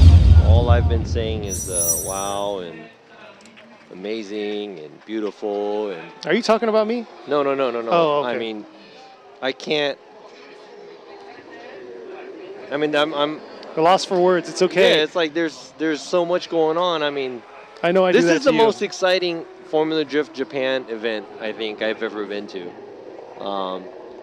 Not just because it's current, but the skill level, Oh, yeah. the track, the way everything is going. It's pretty exciting for me to be here, even though I don't sound exciting. This top 32 has been interesting, and then the fact that we had originally, you guys, if you didn't watch qualifying, we had 52 cars come out and compete. We had 2 qualify runs for each of them, so it was a long day yesterday. We got through it, and it wasn't bad. It kind of kept us alive throughout the live stream and everything. We had a lot of good runs. Here we go right here. Looks like Matsuyama, Hokuto Matsuyama is going to get the win. He's going to fill that spot, and he is gunning, and he is fighting. He's got to fight Kanta, because Kanta right now is fighting also for this points championship, but we're going to see who's going to win this Fuji battle. So congratulations to Matsuyama, And also Matsuyama, Andy. Hey, Matsuyama, Andrew Gray, missing a few rounds, but he's still in it to win it. He's back and strong and showing off the skills of a 4-time champion. So really interested to see what he's going to be doing for next year back here at FD Japan. Now, Matsuyama made it in, and he's the #1 qualifier, so he's guaranteed a podium now. Exactly. Here we are, the last battle of the Grade 8 on the right side of the bracket. Ready to go, firing off. Junya Ishikawa, he's going to be in the lead in his 8.6 going against Masunori Kohashi. Kohashi has been doing a phenomenal job, and he's been very aggressive, and he loves the high speed. We can clearly tell that, so we're going to see how he's going to do, because Ishikawa is not afraid of anything at this point. So here he is in his new build in the lead position. Ishikawa coming from Hiroshima Toyota with Team Droopy, while you got the Linglong Tire Team Orange car chasing him down. Kohashi coming around right there. A little bit stuck in that smoke trail, but ripping back around to outer zone 3, filling all of outer zone 3 there, but Kohashi unable to make it all the way out there. Kohashi, his flaw in his chase, he's always running a very small line at the outside zone 3, where we want them to be on the same line or a very similar line as the lead car. Now Ishikawa putting down a pretty solid lead run, should be pretty textbook. Right there looks like Ishikawa kind of dives in a little at the inside clip, and there was a small mistake, a small adjustment he made going towards the outside zone 3. But other than that, a pretty good job. And Kohashi, all the way until after passing the inside clip, does a good job. Then he starts diving in a little bit at the outside zone 3. Now we're going to have to see what happens in between. Look at that. If you look at it at that angle, you can tell how Kohashi's line is a lot shallower than Ishikawa's. So we'll see here how it's going to be when Kohashi is now going to be in the lead position going against Ishikawa. Ishikawa did a phenomenal job there. Looks like Kohashi really had to adjust himself in that chase position, and you really got to see it in that outer zone 3. He didn't carry the momentum that he's used to through that zone, and made him kind of dive in. Wow, so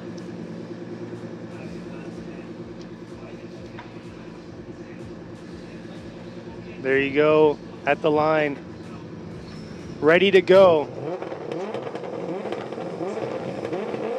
I know. So here they are coming through. Kohashi, look at that, coming off quick out of the chicane, ripping around to the 3-2-1. Let's see how he's going to do. Ishikawa's got to keep this close proximity all through the track. Man, Kohashi getting out to outer zone 3, but there you go. Ishikawa's right there, popping in, diving into the inside clip. But man, once again, Kohashi.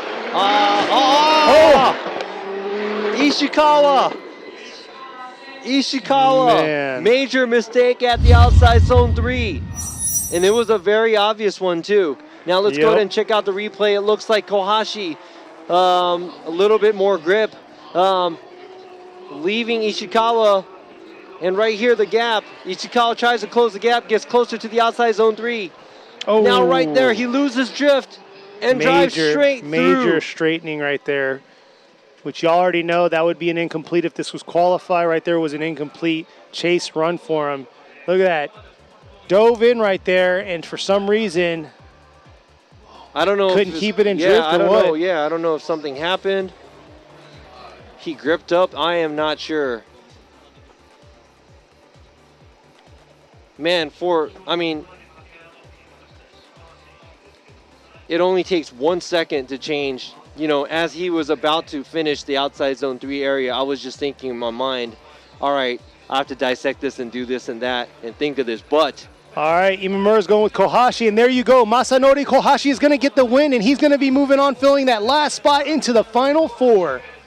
This is crazy because the top 3 current ranking drivers are all in the semifinals. Yep. Now, I think Kohashi doesn't have a chance to get a championship because he's 20 points away from Matsuyama. So I think the only I think Kohashi, since both of the drivers above him moved up to the semifinals, I believe that he doesn't have a chance to win the championship anymore. But I'm just guessing. I'm just looking at rounding off numbers, but I'm not sure what the points were from yesterday's qualify, and I didn't add it up because I want to keep the suspense till the end.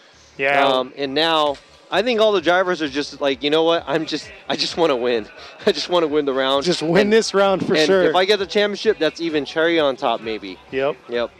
But yeah, it's been a close race all season long. We were looking at the points. It's insane to know that the drivers that are on top on points are here sitting in the finals, the Final Four. So we're going to see how it's going to pan out. It's been pretty interesting all weekend with all 52 cars, top 32, top 16. Here we are, Final Four. Hey, we got the Final Four. He said the top 3 from the championship. Then we got one guy qualified 31st. Takashi's like, hey, you know, he might be a major upset for this too. You never know. He's like, I still exist here. Even though I got an engine change, I'm still all about it. So we're going to see how it's going to go. The cars are going to get squared away, ready to go to battle it out to see who's going to be in the final championship run here for the 2022 G-Shock Presents Formula Drift Japan season. And I got to say, I said it before, what a way to end here at Fuji International Speedway. You have the silhouette of Fuji in the background, or the backdrop of Fuji in the background. You know, that's one of the, I don't know how to say it. When you think of Japan, you think of Tokyo Tower, Fuji, or Tokyo and Fuji. It kind of has a mix to it. So it's cool to be here as our final round. And next year, this is going to be round 3. But there you go. Hey, that's the vendor booth right there. That's Liberty Walk. They came stacked with a lot of their show cars. Go take pictures. Go buy merch. They're selling all sorts of merch, from clothes, different type of gear, and everything, hats, all that stuff. Hot Wheels booth. They got a Hot Wheels drag race setup going there. GCG, go check them out. Check out the turbos, everything like that. And then right there, you got the Formula Drift Japan booth. Go get some merch, represent some gear, or go on the online store. You can go get some Formula Drift US spec shirts, fresh as ever. And there's the rest of the Liberty Walk crew on the bottom. And you got the Good Ride with a new 400Z along with their 1J swap 350Z. And then the drone crew's out there doing demos. So if you ever wanted to try a drone out, you can go ahead and go over there and test them. Valino Tires sitting right next to them. Valenti's out there showing all the different style tail lights and light bulbs that they sell. But there you go, the spectators at it out. We got a nice little breeze going to clear the track. Hey guys, are you guys having a good time right now? Oh, I'm not on the PA. Yeah, we're not on the PA. We're not that cool. They don't want to. They don't have an option to mute us like the individuals out here watching us. So, hey, if you didn't mute us, hey, I appreciate that. Hey, so that's a privilege for you guys watching us on the live stream. Because if you come out here, you're not going to hear us. So maybe you shouldn't come. Maybe just stay. But no, please come. But yeah, thank you all for checking us out. But yeah, I see a lot of y'all talking about the Slam Cars, Liberty Walk. Go check out the Liberty Walk social media page. I know they do a lot of posting of the events and what they're doing and hosting. Give them some love along with these drivers. And here's the drivers getting their cars squared away. And it's funny, there you go, the Ling Long Tire Team Orange crew getting their cars squared away. And that's not looking good with Kanta. Oh, looks like they had to push start his car. But they're very busy today right there. Got 2 of their cars in the finals.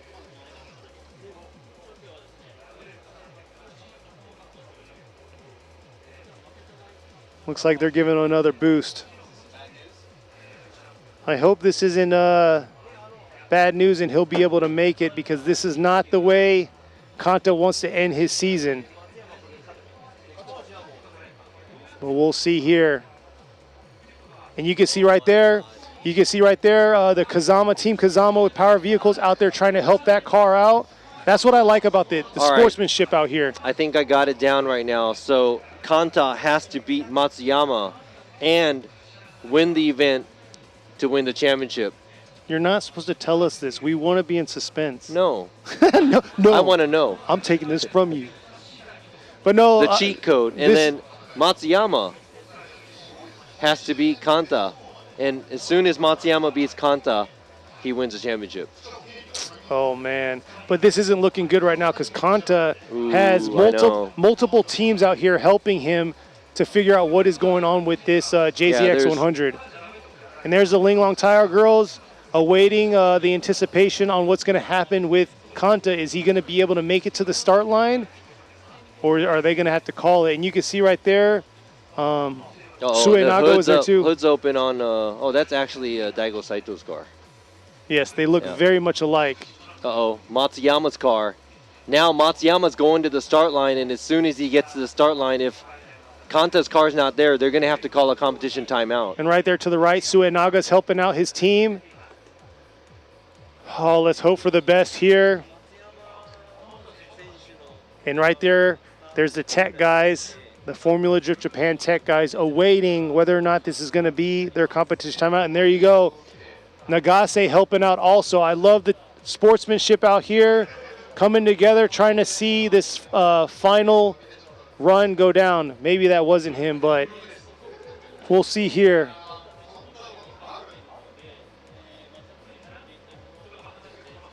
And you have the official tech guys standing below. Let's see what's going on. So what is y'all's prediction for today's outcome? Besides Robbie, somebody says Robbie's got it 100%. We'll see here. But like Robbie said, Matsuyama guarantee he's going to be podium because he qualified first. Let's see here. This is not looking good.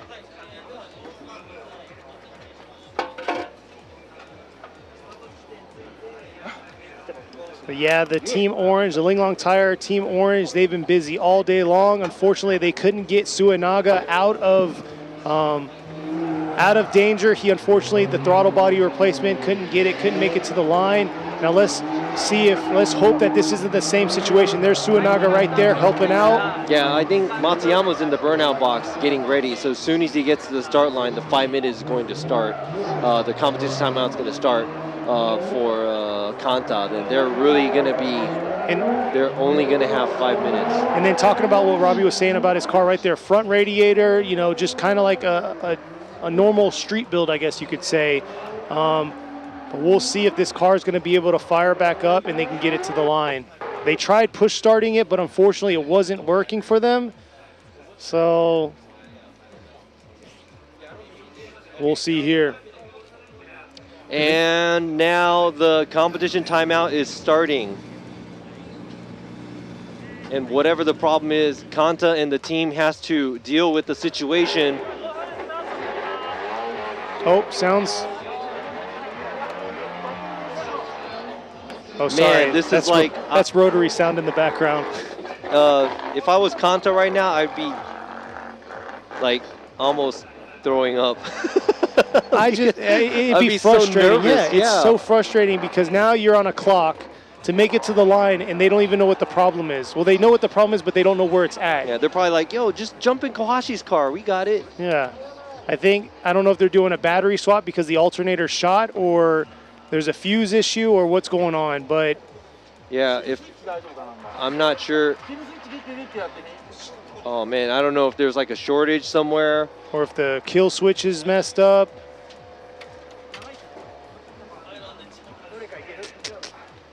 Coming down to the wire here. The suspense is real. And a lot of these spectators out here are kind of like, what is going on?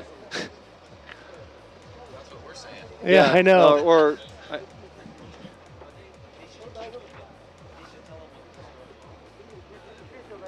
So there you go. Beautiful Saito roll cage, one of the sponsors of Formula Drift Japan.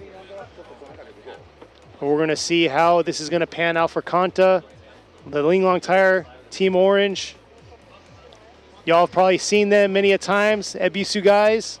And like we were talking about earlier, next weekend is going to be Matsuri. Unfortunately, myself and Robbie won't be able to make it due to FDJ2. We'll be getting the last round of FDJ2 wrapped up here at Fuji. It's going to be at the multi-purpose drift course.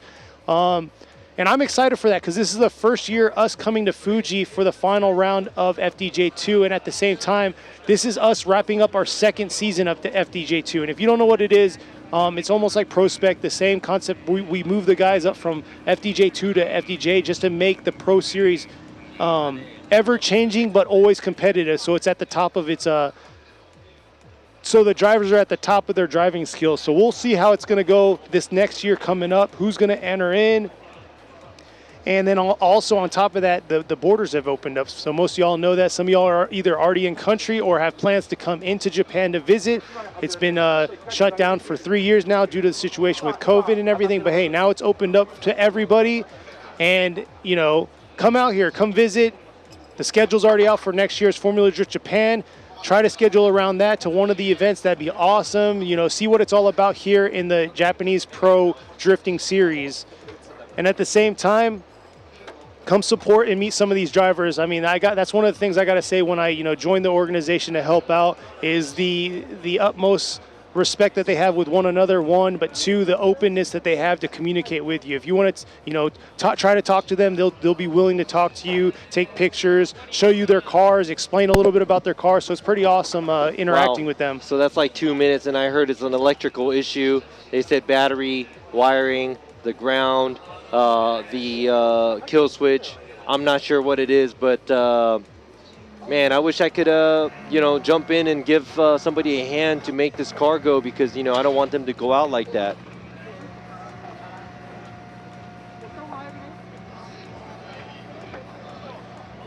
And this is going to be rough because this is the second car today that they've had mechanical issues and they're running against the clock. Oh.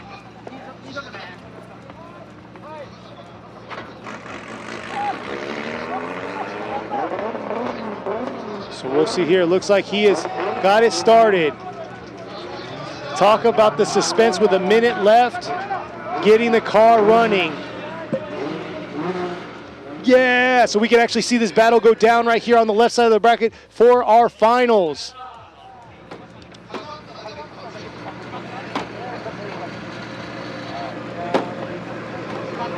So we'll see. I see the excitement now. Let's go. Let's make this happen.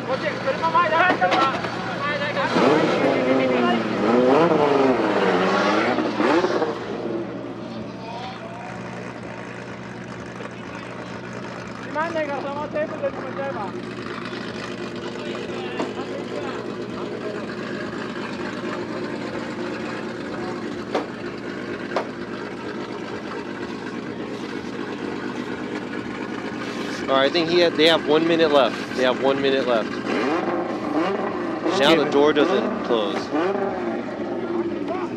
So way to drive the doors off this car for Kanta. Kanta's definitely pushed the limits on this car. And, let's see if he can lock it in and seal the deal against Matsuyama. But, man, Matsuyama's just chilling back like, hey, let's go, man. I'm ready to get this party started. Oh, man, so now they're going to get their tires warm up. Man, that was down to the seconds because that was less than a minute left for the car to start. I don't even know what the problem was because they tried push starting it earlier, and then just now they did it once again. Maybe they had to change a fuse out or something. No, it didn't look like it. I mean, I think they just changed the battery, and I don't know. I'll figure it out. I'll ask them later what happened. But, yeah, both these drivers are ready to go head-to-head. Currently first and second. We'll see here how it's going to go. So like I said,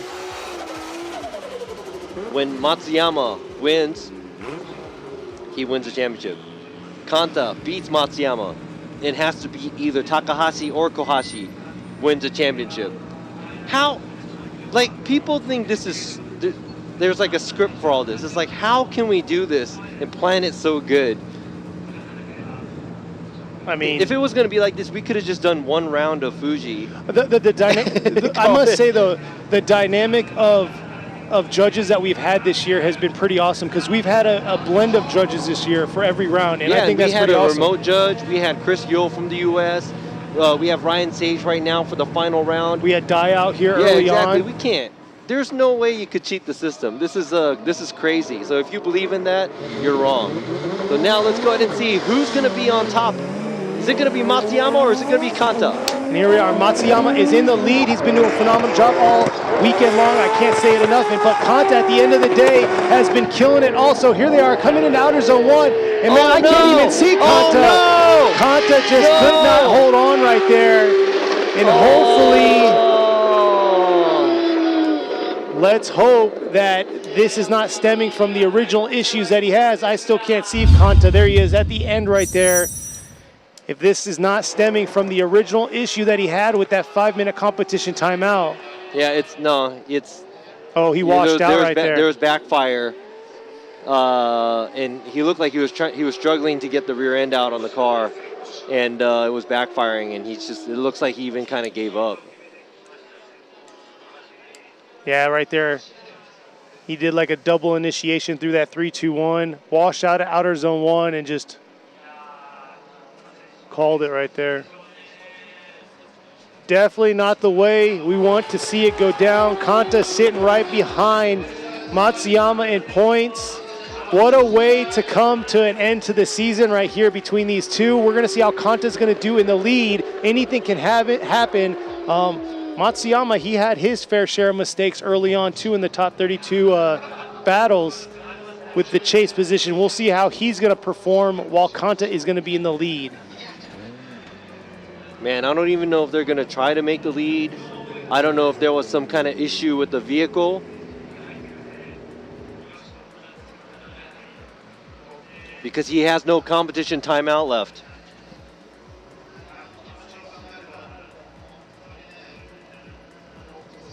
Uh-oh.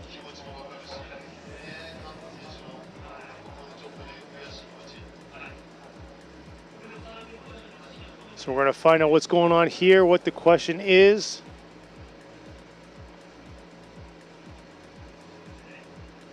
Oh, he's throwing the X. Usually when you throw the X, that's not a good sign. That's not the good sign, but we're going to see. I'm sorry for the suspense and the quietness. There's just a lot going on. We're not sure what the call is going to be, but it's just been an exciting day, and to end it on this note is just not the ideal way of going down. Kanta's been doing a phenomenal job all weekend, driving the doors off the car and suffering this random electrical issue here. Oh, it looks like he's coming to the line. So we'll see how he is going to perform in the lead position this time. Here you go, Matsuyama. Look at that, calm, collective, and waiting to do his role in the chase position. Kanta in the lead. He's been killing it, running a solid lead run all day long. Is he going to be able to capitalize with that on another lead run, or is this issue that he's having with his car stemming and going to make him his run fail? All right, I think the car isn't doing so. Oh, there you go. Yep, that's it. It's done. And here you go. The winner of the 2022 Formula Drift Japan Series, the champion goes to, look at the backwards entry in the celebrito backy right there by Matsuyama. Hokuto Matsuyama gets the win of the 2022 FD Japan Series. But I must say, can he put the cherry on top and win Fuji? He's got one more battle here to get and capitalize Fuji here. So Robbie's excited for the series, but hey, back to what's going on. Fuji, let's see if he's going to win Fuji and make it happen. I mean, that's just icing on top. Win Fuji, win the championship. I mean, everybody's going to remember it because that's going to be, you know, you got championship, you win the last round. Yep. Let's make it official right here. Right there. Hokuto Matsuyama is going to be moving on to the finals. He's been killing it all day, but unfortunately, Kanta got knocked out due to vehicle failures, engine failures, electrical. We're not sure, and that's very unfortunate because Kanta has been killing it. Oh yeah, it would have been something to remember. Like, it would have been a crazy battle, I'm sure. Both of the drivers probably would have wanted to take each other out. And I'm pretty sure that, you know, Kanta wanted to move on, and whoever wins this battle here, Takahashi and Kohashi, would have had to go against Kanta too. But early on now, right before the finals, Matsuyama is going to be crowned the champion of the 2022 season. Yeah, and it's looking like Kanta solidified a spot guaranteed in the third. Oh my God, like the drama, like who would have thought that at the semifinals, Kanta's car was going to go out unless someone planted something in his car. You know what I mean? Like, I mean, his teammate is going right now, so we'll see how it's going to go. Yeah, and I think Kohashi's going to go back for a revenge, but before that, he's going to have to beat Takahashi here. But Takahashi looks like he's been doing really good all day long. Even though he qualified 31st, this is like the biggest comeback of the year. I gotta say though, Kohashi needs this. He needs to solidify this. to possibly be in the points race for second overall. Here he is coming around in the lead. He's been doing a phenomenal job, but I must say he's very fast and very aggressive through this track. Here he is coming around. Takahashi hasn't had the smoothest day in runs, but he's trying to collect himself, and it looks like he had an okay run right there. Could have closed the proximity a little bit more and could have been deeper in those zones, but for what he's been facing all weekend, you know, let's see how he's going to do in the lead. Yeah, so right here, Kohashi making it to the outside zone 1, making it to the outside zone 2. Takahashi a few steps behind, trying to catch up to Kohashi, but the proximity, not so much there, but he does try to mimic his line and angle as much as possible. Now it looks like he was already left behind before they even got to the initiation zone, and it doesn't look like Takahashi is falling back anymore either. So I'd have to say both of the cars, the pace is about the same. It's just that there was a gap created at the beginning, and that kind of followed through all the way. So now let's go ahead and see what Takahashi's going to do, leading Kohashi. It's going to be very interesting. These guys have to move on to make podium. Takahashi got 31st in qualifying, while Kohashi had 6th. Kanta was 5th, so Kanta solidifying that 3rd place spot on the podium. If Kohashi wants to be part of it, he needs to move on here.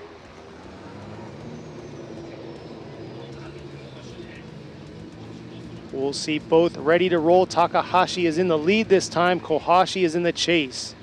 Takahashi, miles of smiles right there. He's just kind of like, oh, you guys were all doing the championship, so I'm just here to have fun and try to win the event. Exactly. So we'll see. Here he is in the lead position this time. He has to get out there, fill the zones, throw down a solid lead run, and right there, Kohashi early on, right on him, coming around the outer zone 1. Nice job right there by Takahashi. Takahashi ripping back around, not able to fill the zone completely, but there, Kohashi right on his rear, swinging back around and taking a huge shallow line there in the outer zone 3, not able to get all the way out there. All right, now looking at Takahashi's lead, remembering Kohashi's lead, and now looking at both of their chases, Takahashi's chase and now Kohashi in the chase position. Kohashi a lot closer. Takahashi making it all the way out to the outside zone 1. Good sizable amount of e-brake right there. A little adjustment at the inside clip right there. Kohashi, small line at the outside zone 3. Let's go ahead and check out the drone view. Right there, because there is a lot more, Kohashi is a lot more closer to Takahashi, and he kind of falls back on the outside zone 3, but now we're going to have to evaluate both of the runs, lead to lead, chase to chase. Man, Kohashi very aggressive, but right here making the mistake of being super shallow in that outer zone 3. But we'll see. Definitely a hard call. They both had their fair share of mistakes throughout their runs. For the side-by-side comparison, lead to lead, chase to chase. So we will see right there the Linglong Tire girls. Team Orange supporting Kohashi. So we'll see if Kohashi can make it in to the finals going against Matsuyama. Here's the side-by-side view we were just talking about.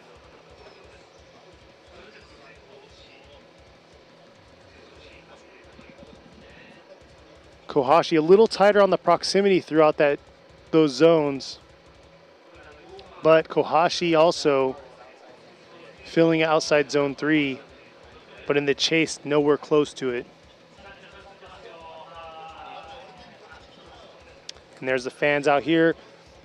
Shout out to the fans out there. I know it's kind of died down a little because we're trying to wait to see if we're making the right call for who's going to move on to the finals. So let's see here. All the fans sticking with us today. We've had the back and forth between nice and cool out and nice and warm out here. What a way to end an awesome 2022 season. So we'll see here. But like I was saying before, Join us next weekend. We will be live for FDJ2 to see who's going to capitalize on the FDJ2 series along with the last round at Fuji multi-purpose course.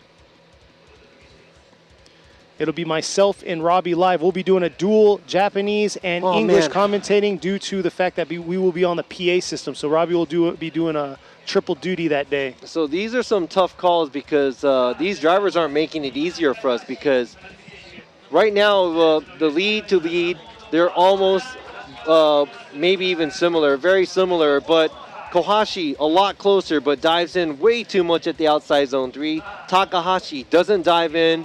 Same similar angle and line, but way too far, no proximity. So we try to evaluate to see it's closer. When you're closer, it's harder to do things. But at the same time, I think Kohashi cheated the line a little bit too much. And also the outside zone 1, approaching the outside zone 1. Kohashi was a lot closer, but a little bit more sloppier when he was chasing. And we did like Takahashi's lead, where he did go really wide, a lot of angle outside zone 1 as well. So I think that was all the judges probably came up with the one more time because it was good enough for one more time.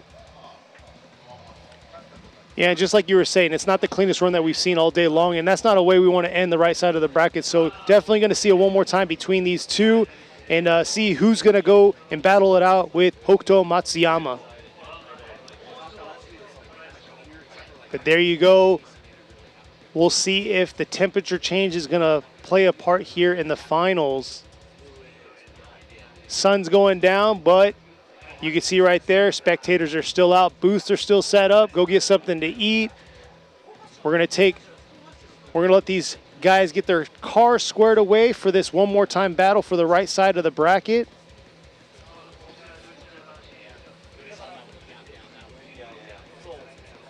But we'll see here. But yeah, like I was just saying, for FDJ2, it will be both English and Japanese. I'll be kind of doing a little bit of here and there, talking in English, but a lot of it's going to be Japanese because Robbie and myself will be on the main PA system at the event. So we'll try to, be in tune with what's going on the chat, but the chat is also, there's going to be one stream playing, so bear with us. FDJ2 should be very exciting to see who's going to land that top spot at Fuji.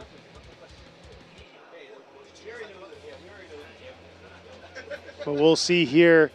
There you go, Kanta talking to the lead mechanic, and there you go, pulling out an alternator. So it was an alternator, or and a lot of the JZ engines, the battery being weak and the alternator, it really does. Oh, I think it's like, is this YouTube?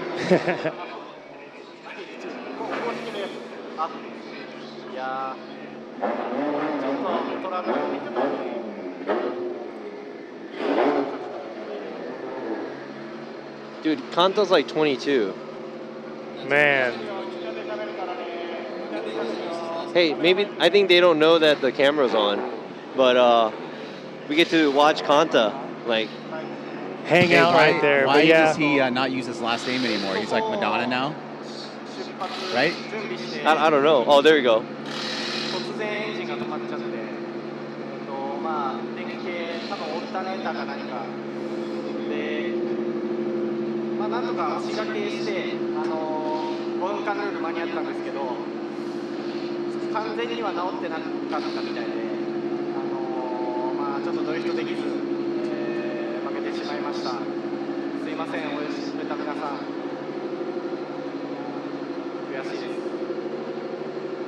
Yeah, so he said electrical issues. He said maybe the alternator. And he said, thanks for everybody cheering me on. I'm really sorry that I couldn't perform the way I would and should have.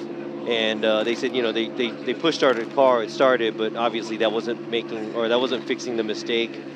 So yeah, that's it. And man, that's the worst way to go out and at the finals and for the championship, because that was 6 rounds all year long coming up to this, and it all comes down to one mechanical failure and you're out. Exactly, and there you go, Kohashi getting squared away. You saw them putting the wheels back on, and there's the build, the 2J under the hood. But we're going to see here how it's going to pan out. But yeah, definitely Kanta has came a long way. I don't know if y'all remember, I believe it was last season, he jumped into this JZX 100 mid-season and landed a top podium finish. Before that,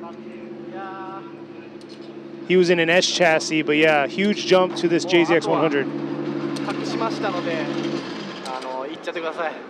もう優勝を応援してます。サポートします。頑張ってほしいで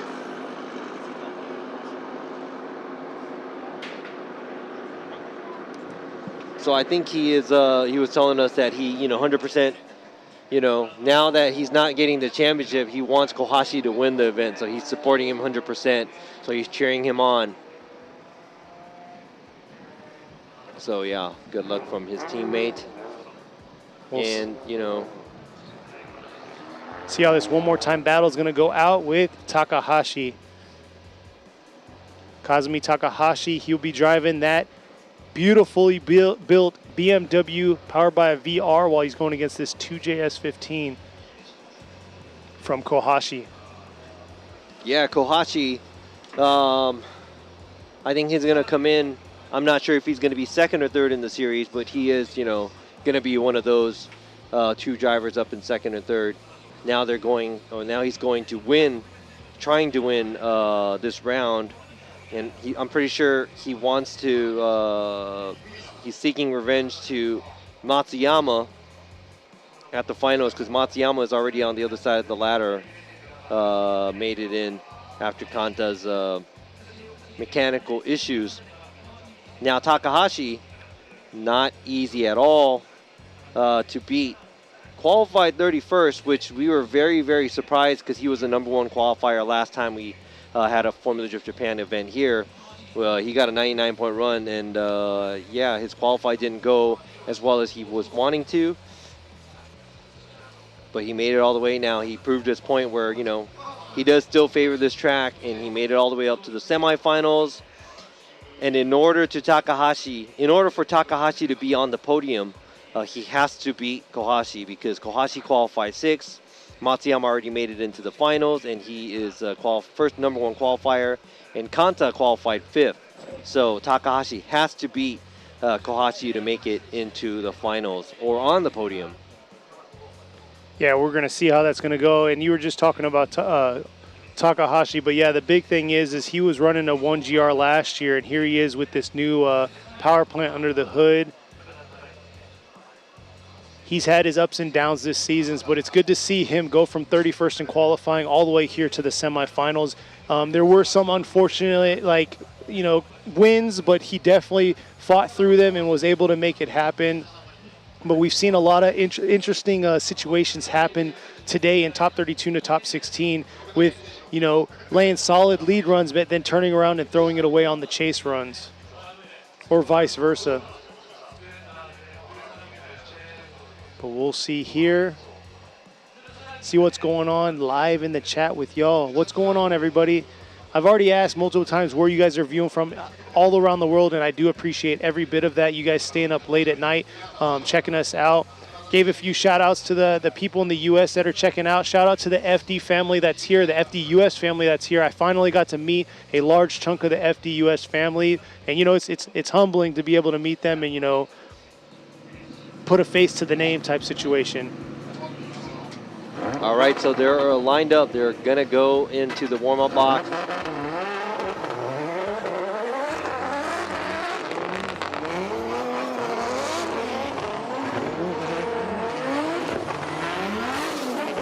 There you go, Washington, Bangladesh, East Coast USA. What's up? Jersey.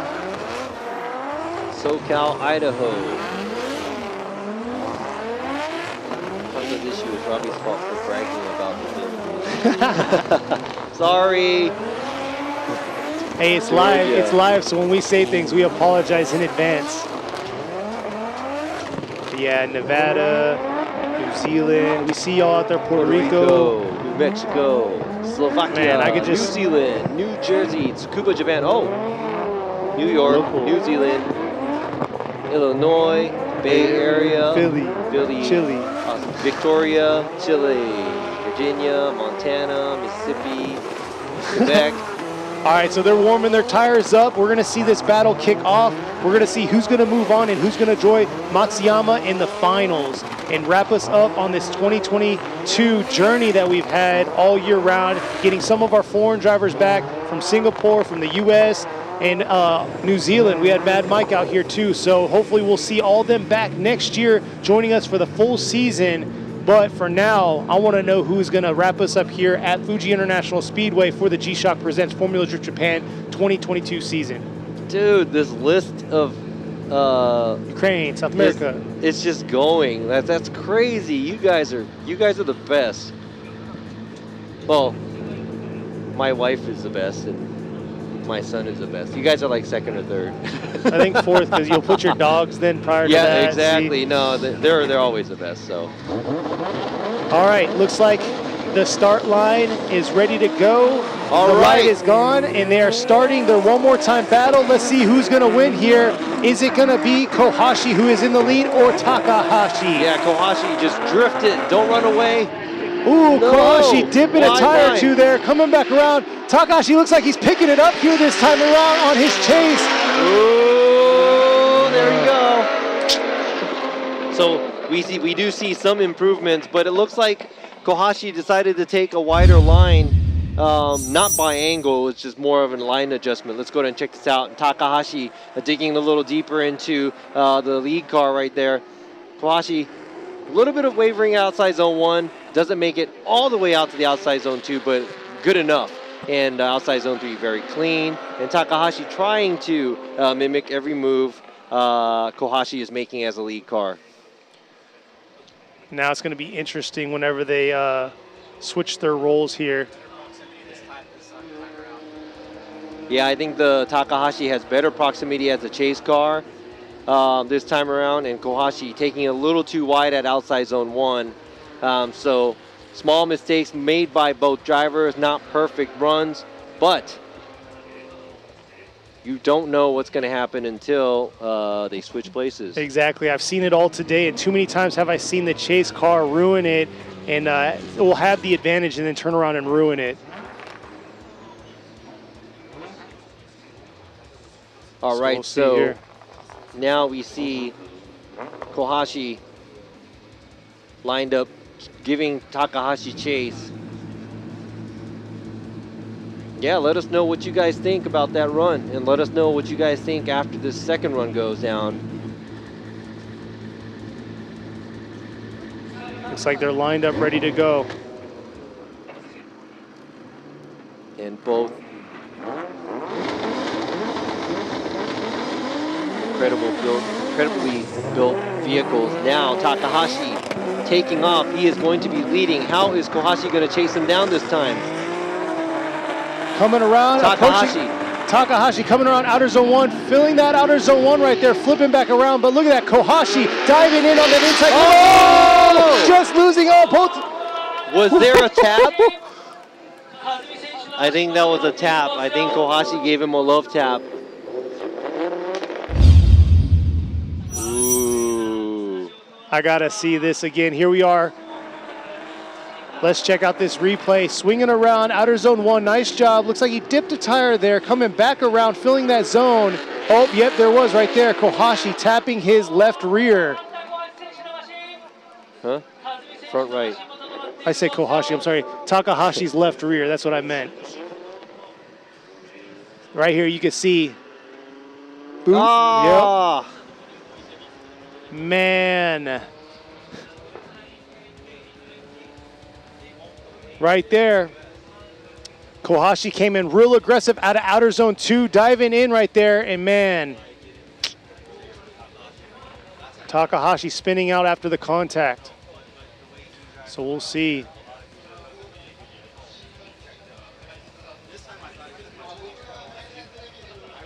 Man, Takahashi was looking good through outer zone 1, dipped a tire or so, then came to outer zone 2. Beautiful job. Came into the inside clip and then just got right back on it.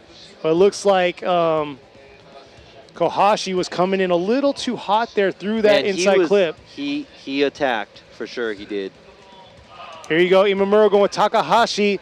Ryan says, so Kazumi Takahashi is going to fill that final spot, the right side of the bracket, close it out, call it a day, because he's going against Matsuyama in the finals.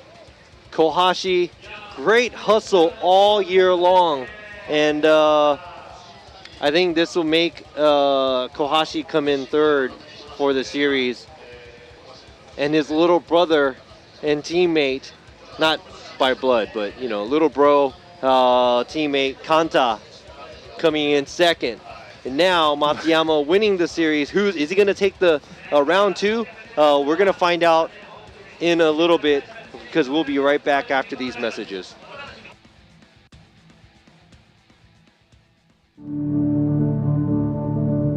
Formula Drift Japan 革新のカーボンベゼル。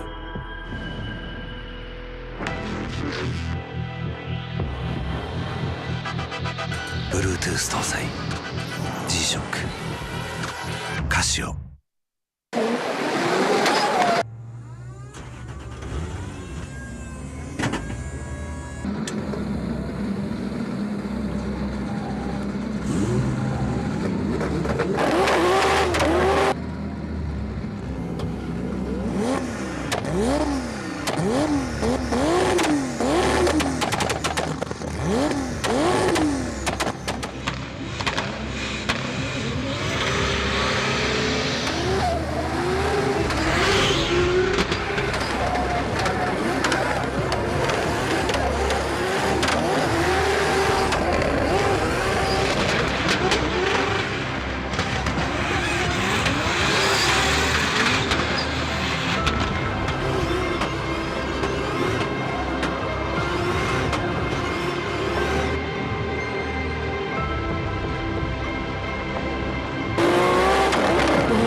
横浜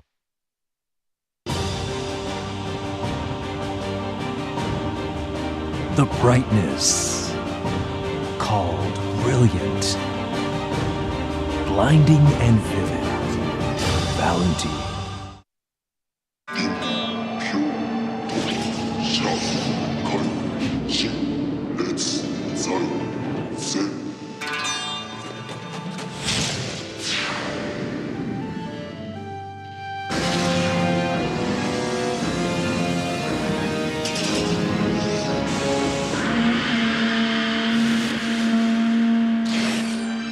Ultimate lubricant.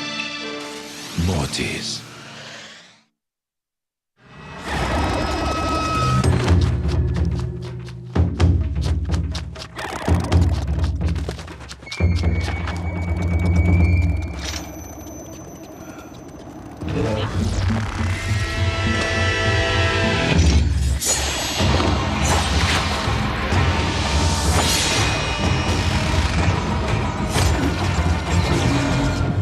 Made in Japan. Breed.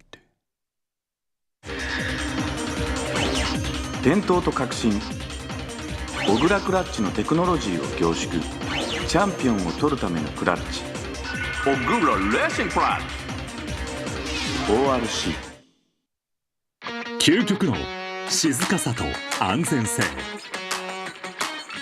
オンロードオフロード世界中で活躍するケンダ、その信頼を支える静音性安定性と対摩耗性、世界が認めた技術と信頼を街乗りで高品質と納得の価格、タイヤのポテンシャルをあなたに。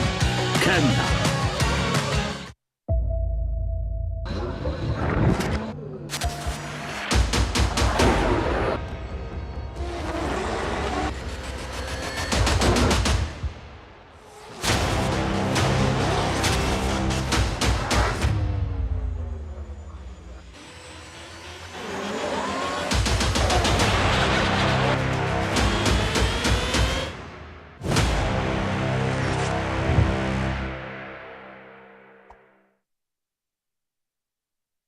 What's up guys, it's Freddy Gaspo and I use RSR suspension on all my drift cars.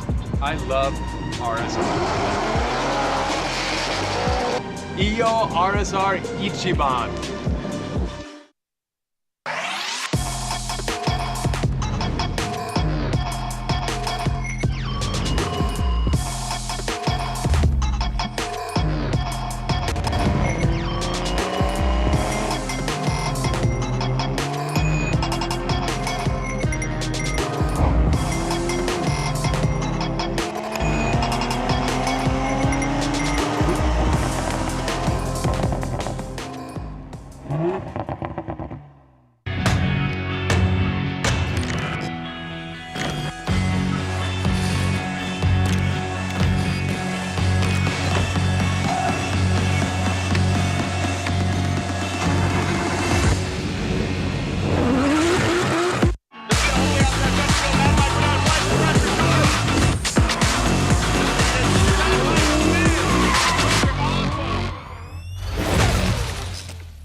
It is the time. It's finals. We're here. We want to wrap this up. This is the final battle of the G-Shock Presents Formula Drift Japan 2022 season right here between these two individuals that you're going to see shortly on the screen. Yeah, thanks for sticking around, guys, because we are back from our short break. The drivers had to get ready. It is a long track to drive around. Like you said, it was 2-point-somewhat miles to get all the way around. So we want to go ahead and get all the cars ready, tires changed, everything ready to go. I didn't get a chance to check out the chat, what was going on, but the funniest I've seen was somebody asking if Robbie's Corolla will ever get finished or get finished on the off season. Huh, you have a better chance of... it's going to get done by the end of the year. Oh, you guys heard that? If he doesn't, spam him like crazy on his social media. No. I lie all the time. I'm a liar, so. But no, the sad part I'm trying. The sad part is he has everything to finish it. Literally everything. It's just now that he has everything, he's kind of like, I don't need to do it. Yeah, I think the only thing I need is will.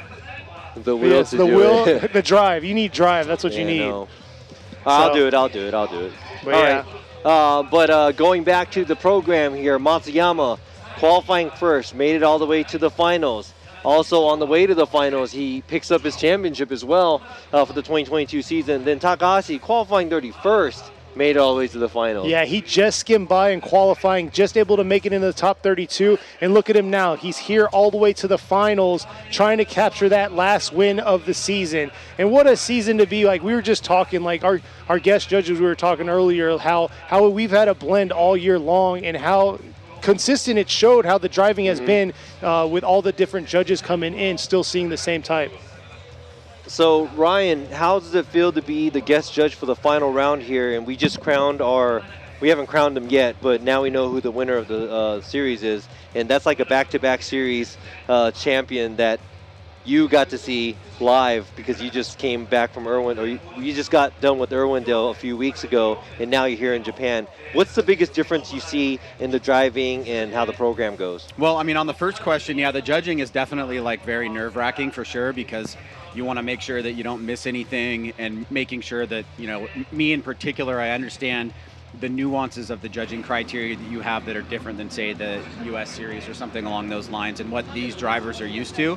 But it's been a really fun experience. I mean, the last time I actually did this officially was probably at least 10 years ago in FD Asia. I judged a couple of rounds over there, and you know, this is not a fun job. I mean, everybody knows that. But it's been really cool because the experience of not knowing these drivers as intimately as some of the drivers in the States, I think allows you to really just kind of watch the run for as it is, and not know, oh, that driver's behind the wheel. Like you take any of the implicit bias that you might bring to the table out of the question. Not that happens anyways, but you know, when you see Osbo run, you expect a certain thing from Osbo. When you see Denofa run, you expect a certain thing from Denofa. On the championship thing, yeah, it's super cool, man. Like, I think Andrew Gray is the GOAT of FD Japan for sure. I mean, have 4 championships, like that kind of puts you at GOAT status. But you have all these guys, these new guys that are coming in that are performing at such a high level, that have really high quality car builds, the right head on their shoulder, super confident, a wide degree of age differences. I mean, you have a 13-year-old kid, for heaven's sakes, you know? I mean, that's a kid basically, like a preteen. And then these like kind of young killers, like the next Daigos, I guess maybe might be a good way for like the U.S. audience to understand it, that are just absolutely murdering it, you know, every single run. So I'm not sure if that answered all 3 of your questions, but that's kind of like my general thought on it. Okay. Well, thank you. I mean, I think the FD Japan drivers too, and the teams, they're really pleased to be able to be here and competing in the series, and you know, with you judging as well. And for those of you who know, Ryan doesn't judge all the time, but he has commentated and watched Formula Drift from day one, because he is, you know, one of the creators of the series. So they have built this into a huge empire. Great job of them too, and also the team behind it as well. But yeah, I would have to say, I think Sage has watched all the runs that happened in the U.S. for the past 20 years or 19 years, because congratulations to, you know, Formula Drift USA. Next year is going to be their 20th anniversary, and they're going to have a lot of fun stuff going on and interesting things. One thing I didn't say that I actually really enjoyed is, like, you know, I'm sitting right next to Imamura, right, four-time D1 champion, and like him and I, we've kind of been conversing a little bit, and it's really interesting to kind of see how much we're on the same page, even though he comes from a different background and I come from a different background. We've kind of like been able to bridge the, hey, I think this guy did this there, and what do you think about that? And even though he doesn't speak fluent English and I don't speak a lick of Japanese really, we've been able to have this cool communication with each other. It's cool. Yeah. And I think we've probably only been at odds, like the 3 of us, maybe on a one more time call, and maybe like one split decision, something like, or not split drivers, but one more time driver B or something like that. So that's kind of cool. Yeah, so everything is pretty close. It's just like, you know, I've been judging Formula Drift Japan for many years now, and also doing driver and judge steward in the U.S., the FD-US. Imamura also coming into Formula Drift Japan as one of the judges the past couple of years, and also, you know, being an incredible driver in D1 and winning many championships there. All of us are pretty much on the same page as long as we know what the rule is and what we're looking for. I think it's pretty simple it's not simple to make the call, but I think if we know what the rules are and if we know what we're looking for, I think everybody has a similar decision when it comes down to calls. So thank you, Ryan, for that. And yeah, watching these 2 cars warming up their tires, this may be the last battle of the 2022 season. And I know after this we're not going to have a whole lot to talk about, but before we get into and find out who the winner of this round is, what is your take on the 2022 season, looking back at it, Kenny? Overall, looking back at it, I feel like, you know, being part of this organization and everything, we've evolved and developed a little bit more, becoming better than we were the year prior. And then same with myself, I feel like I've kind of understand these names a little better. But overall, it's been an amazing experience this year. We had a few foreign drivers come in, give a little bit of more flair in that outside perspective of driving. So it's been awesome, but I'm looking very forward to 2023 because there's going to be a lot more foreign drivers. There's going to be a lot more spectators coming in, and at the end of the day, I mean, it comes down to the individuals that are tuning into us every day, and the drivers, and then the team. So hopefully, we'll see a strong approach next year to what's going to happen. Yeah, I think this year is a turning point for FD Japan because the style and everything changed drastically, where it was all about grip and trying to go fast in Japan. In my opinion, they're getting a little bit more, they're concentrating a little bit more on the angle, high angle, and running the outside line. And now let's go ahead and see these two drivers show us a lot of angle, a lot of throttle, a lot of outside line. We don't have any walls here, so no wall riding. But let's see. The champion of 2022 is about to lead, and Takahashi is going to give chase. So here you go, Matsuyama in the lead, the orange TMAR GR86, while you have Takahashi in his E92 BMW swinging around here to outer zone 1. Nice job by Matsuyama, filling that zone, flicking it hard right there, but right there behind him, Takahashi flicking it right behind him, filling that area right there, but just a little shallow on that outer zone 3 for Takahashi. Running a smaller line at the end, but up until that was, I would have to say, it was good enough to see here at the finals because Takahashi turned it up.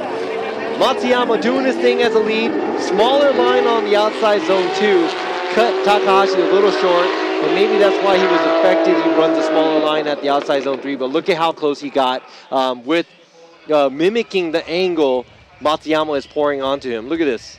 Look at that. He's like, I can't see, but it's okay. I'm just going to keep going. And he got right back on it right there. But yeah, like you said, that transition, look at how close Takahashi was to Matsuyama's rear bumper. That transition. And that transition was timed very nice because the chase car usually gets shallowed up, but I think Takahashi is doing a great job in, you know, looking into this new series and the judging style. It's amazing, adapting to it. That angle, that's right, a lot of these comments here, the sidewaysness. Yeah, I know, that snappy transition that he had from outer zone 1 to 2. We're gonna see how Takahashi's gonna do this time in the lead position while Matsuyama is gonna be in the chase.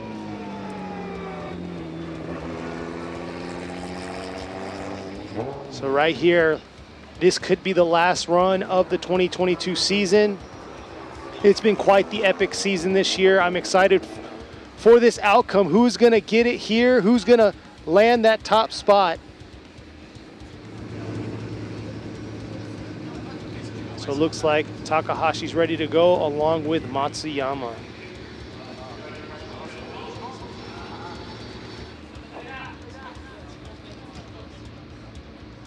All right, let's wait for these lights here.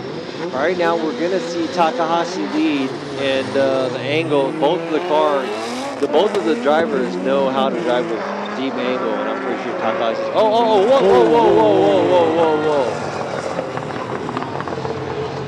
Oh man, really? That is not the way we want to see this last battle pan out. Yeah, I saw some of the cars getting closer. I even saw one of the cars getting into the grass to avoid the lead car because they wanted to stick to it. But oh man, let's see this again. Oh, yep. You can see that right there. Yeah, the front left lead car always has a right of way. So yeah, the front left of Matsuyama made contact to Takahashi's rear. And there you go, Takahashi throwing down right there. Not the ideal ending right there.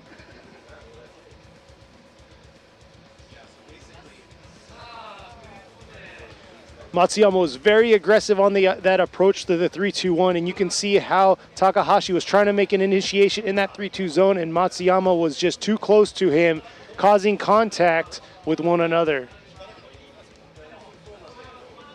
And I see y'all in the chats not happy, just like myself. I wanted to see this pan out, come down to what the judges have to say about it. All right, well, that's it, guys. Oh, man. Nah, let's... I mean, things happen, you know, things happen. And but why now? I know, things happen, but, you know, the lead car always has a right of way. And, I mean, it happens, you know, you're that hungry and, you know, you're very aggressive. And you want to chase the car down. And, you know, getting really, really close and being aggressive. That's the part of the game, I guess, you know? Yeah, it's very frustrating, though, being at this far along into the competition. The last battle of the season I know, here. And I don't even want to say, it's like, you know, everybody's surprised saying, like, are you serious? You know, you kidding?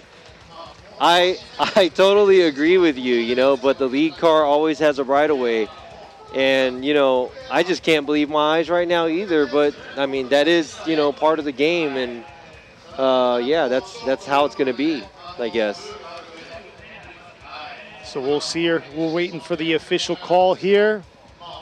But you can pretty much guess on what the outcome is for today's long round for sure.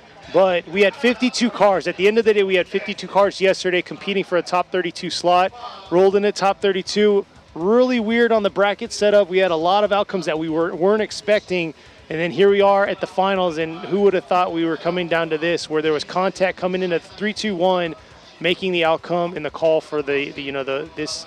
Yeah, I mean, end there's cap a lot of I mean, you know what? If it was all up to me, and I agree with you guys, where I would, yeah, this, you know, I want to see a clean battle. I want to make sure that they go out and do what they can and show us what they can do, you know, because they're here to perform. But, you know, there are these small rules that we have to make when things like this happen, because you can't just keep going and saying, okay, let's do a redo. Okay, let's do a redo. Then it's going to say, hey, whose fault is it when there's contact? Oh, you know, when this happens, what happens? And that's where the rules are made up. And this is, yeah.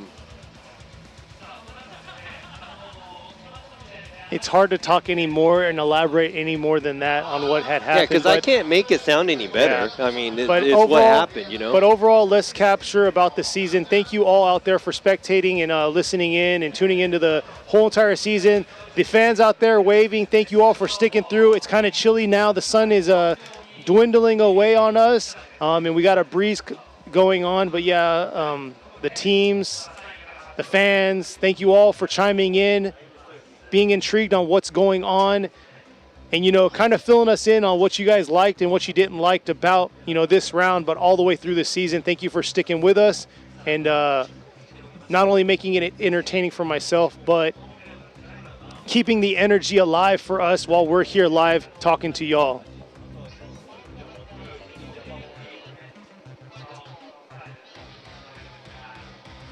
So we'll see. You can see they're setting up for the drivers to show up in front of us so we can announce the winner of this round. The last round here of the G-Shock Presents Formula Drift Japan 2022 season, round 6 here at Fuji International Speedway. So next year's schedule is already out there in the books. Fuji is going to be round 3 next year, and, you know, make plans. Try to come out here. All right, so yeah, hey, thank you for watching, guys. I'm just reading the comments right now, but yes. What is this?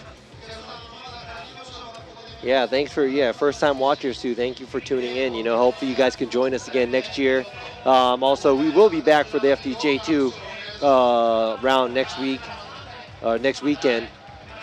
Exactly. So tune into that. It's a smaller track. And it's FDJ2 drivers, and it's a spec tire series by Yokohama Tires. Everybody's going to be on the same tire, so it's going to be same grip, level the tire level is going to be the same, so it's going to be a fair share of drivers that are going to be battling out head-to-head, all about tire grip, mechanical grip, and driver's drivability, too. So it's going to be exciting. And with the live stream going on next weekend, it's going to be both English and Japanese. We're going to be talking on the PA system to the local people that are showing up and the local fans that are showing up. But at the same time, we will be online doing the live stream. So I'll be doing the English side, trying to chime in when I can. At the same time, Robbie's going to be talking to the crowd and translating what I have to say. And I'm not going to lie. As much as you guys feel like, really? Like, for reals?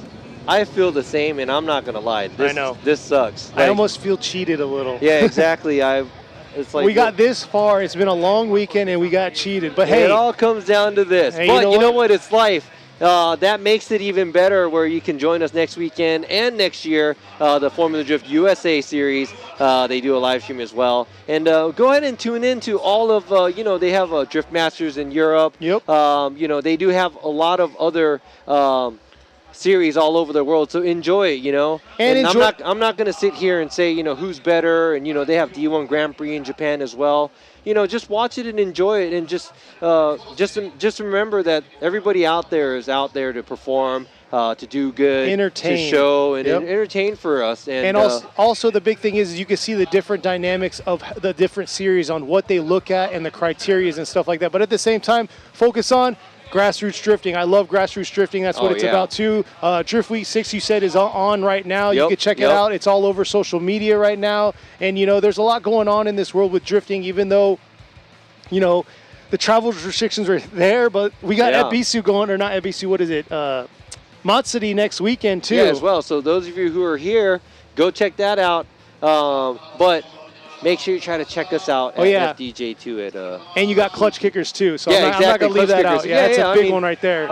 I mean, everybody just being proactive in drifting in any kind of way is going to help the sport. So thank you all for doing that. So now we have all the drivers out here.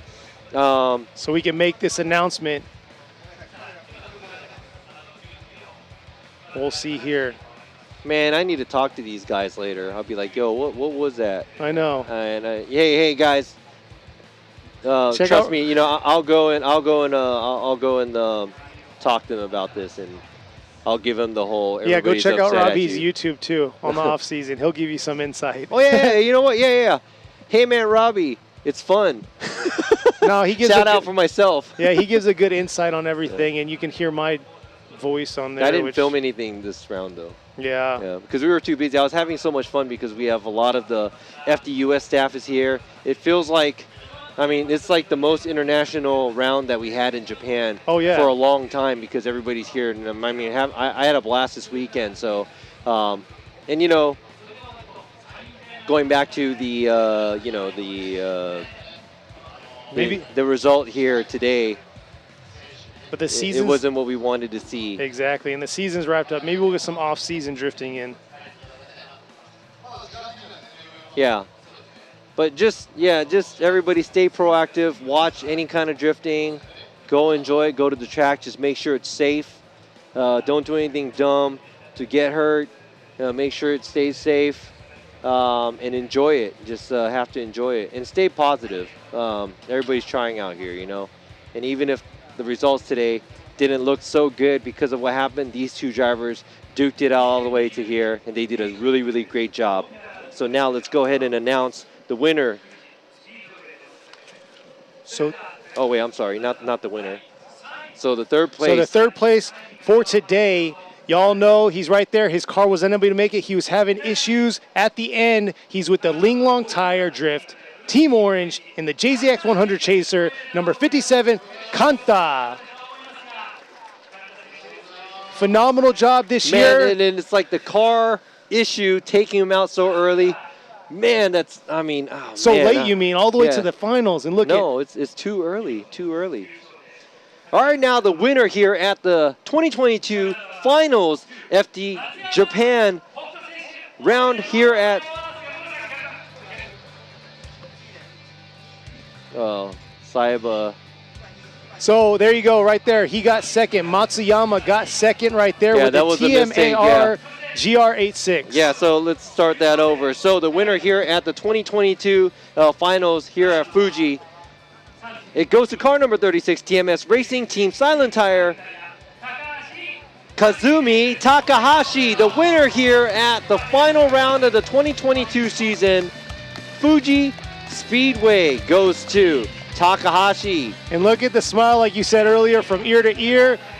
And like we announced early on before this, he got second, and he's overall our champ for the year.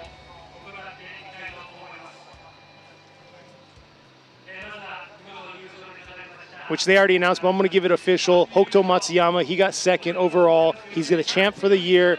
But let's get an interview to Takahashi. And here you go. Let me go ahead and. はい、ありがとうございます。 He said thank you.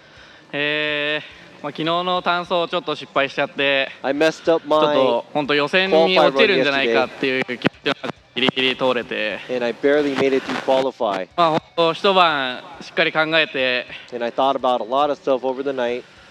うまく今回はうまくいくつもりだったんですけど、 And I thought it was, なかなか everything was 今 gonna 日に go 入って better, も but it, 先行の走りがよくなくて、 it wasn't as, you know, な good か as I なか was いいところ thinking. を見せれなかっ And たん I ですけ couldn't ど、 show you guys how well I was 対 able 戦 to が do this. 進むにつれて、 And as the まあ rounds 自分のいい went と on, ころだったり、 I was able ま to show あ a アグレッシブ little な部分をどんどん見せることがで aggression き of て、 what I have and ま show あ you 最 guys 後 what I ちょっ was と接 capable 触っ of て形 doing. で終わっちゃったんですけど、 And at the end, you know, there was a collision and it ended up being まあでも like 素 this. 直に初優勝を喜びたいと思い But ます。 this is the first time I won a round, so I just want to, you know, be happy about that, and I don't want to think about whatever else and how I won it, but I'm just really happy that I won.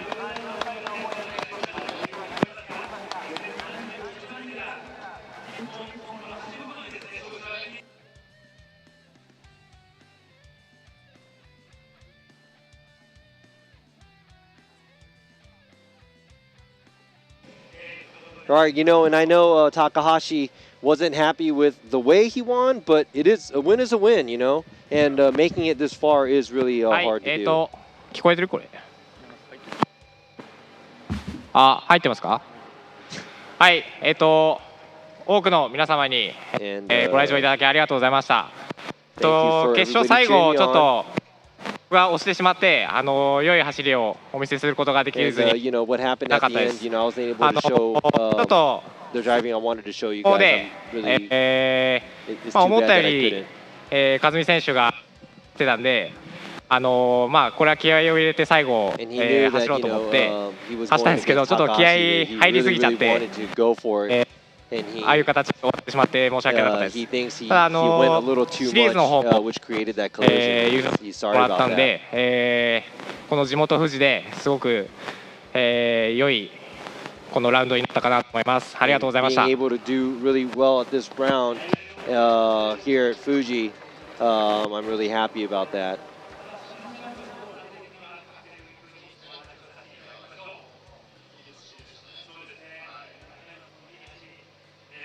Yeah, it was a great run up until the finals. And third place, his car is, he drove that Nissan Caravan. Oh no, that wasn't his car. His car's not up here, but this is Kanta, who is third place podium. はい。はい、皆さんありがとうございます。Thank you, everybody. そうですね、今日はもう本当に、勝ってシリーズチャンピオンを決めてやろうっていう、I wanted to win today 気持ち and で take the ずっといたん championship. ですけど、ちょっと最後トラブル But 出て at し the まっ end, I had て、 some issues and メカ wasn't さん able たち to. に頑張って直してもらったんですけど、 And the mechanics, ドリ you フト know, で the き team ず、 did everything 皆 they さんに、 can, but I wasn't able to drift and ちょっと finish いい走り見せられず、it off. すいませんでし Couldn't た。 show you guys a good そうで driving す at the ね、 end. まあ but 悔しいんですけど、really 皆さん sad. 本当に1年間、but そうですね、チームの皆さんも、 the team メカの皆さんも、 and the mechanics, たくさん応援してくれる皆さんも、本当 everybody に cheering me 1 on. 年間ありがとうございま I し would た。 like to thank you for cheering me on for the whole year. Thank you very much. Yeah, very calm to be a 22-year-old because normal 22-year-olds be like, yeah! But yeah, Kanta there. Well, good job all year, you know. The big Drove thing is good. Kanta's used to this pressure now. He's seen himself on podium a few times, so he's got that calm, collective, you know, I got this look. Yeah, so what's going on with the chats right now? Can't read that fast. Oh yeah, I know. I can't. I was like, man, I can't read that fast. All right, so they're going to be taking pictures. These are the top 3 of the Fuji round, and yes, the winner. We're going to be celebrating that over at the stage. We're not going to do this on camera, but we'd like to congratulate Hokuto Matsuyama for winning the championship, and this is going to be it for us here on the live stream. So thank you guys for joining us. Oh man, yeah, I know. There's probably a lot of fans, JZX100 fans. You said, you wanted Kanta to win. And it was too bad how it all ended, but everything happens for a reason. So I'm pretty sure these 3 drivers will be back again next year with even driving more aggressively and showing us something cool to enjoy. Exactly, but what a way to finish the blend of cars. JZX 100, BMW, and you got the brand new GR86 up there too. So phenomenal season, phenomenal year, and overall, phenomenal weekend. Thank you all for viewing in, tuning into us all year round, but this weekend most of all, thank you all for tuning in and checking us out. Hopefully we'll do this more often with each other, hopefully next year for sure. Yeah, and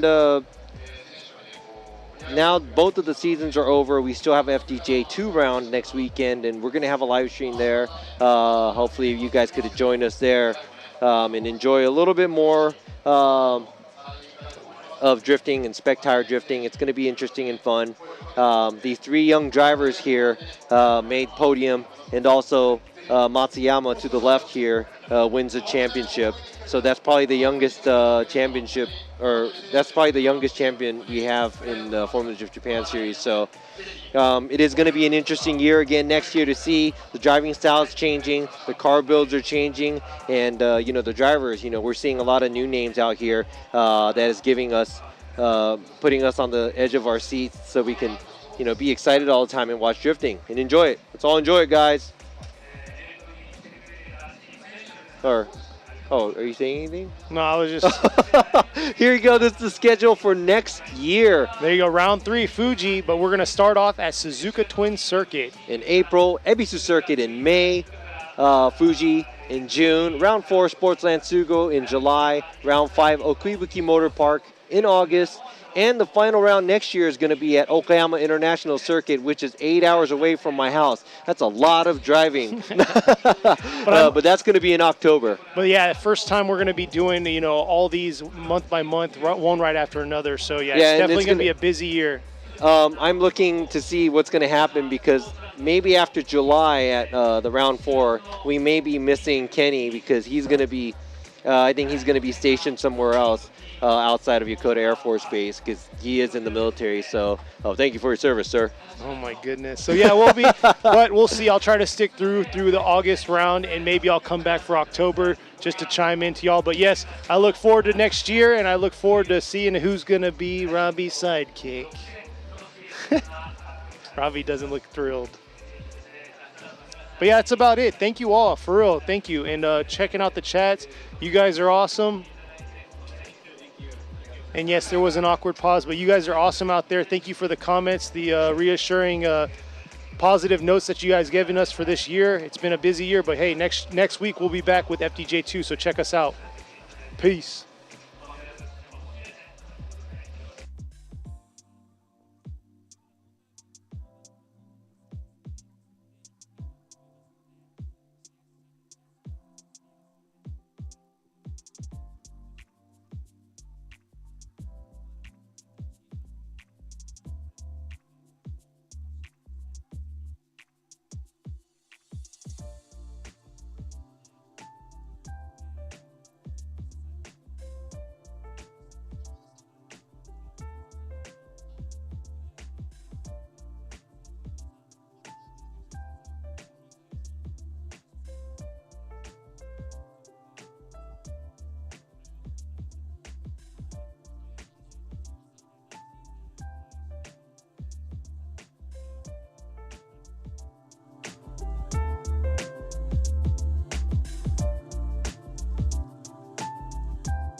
Formula Drift Japan 革新のカーボンベゼル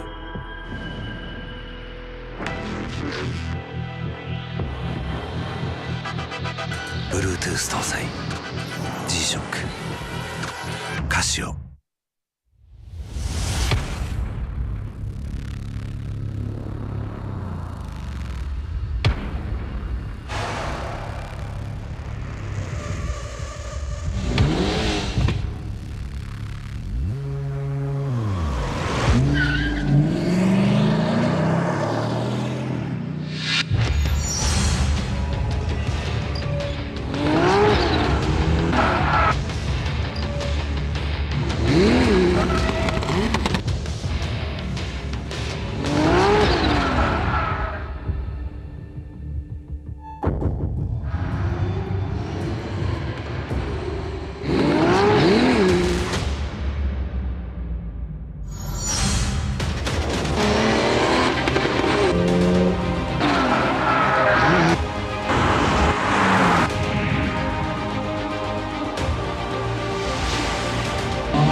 The brightness, called brilliant.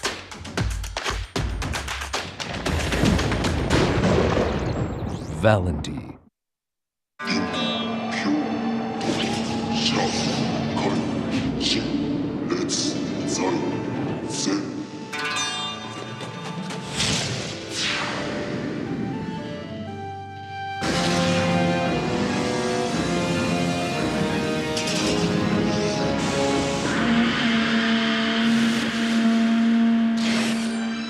Ultimate lubricant.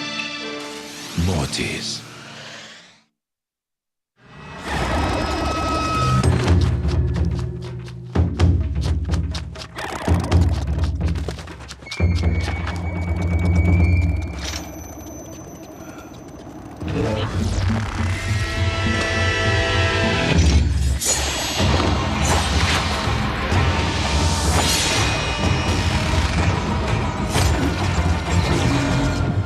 Made in Japan.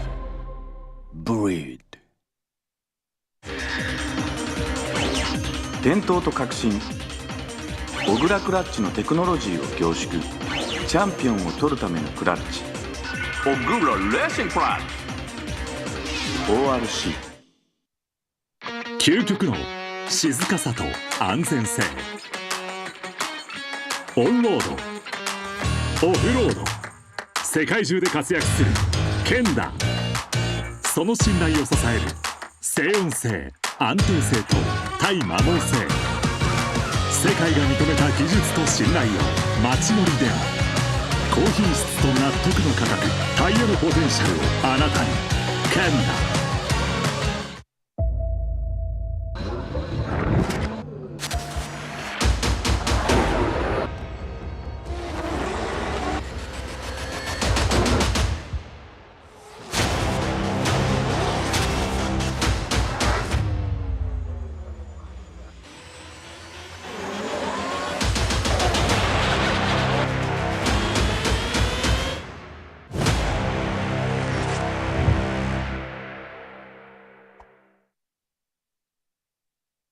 What's up, guys? It's Frederick Gaspo, and I use RSR suspension on all my drift cars.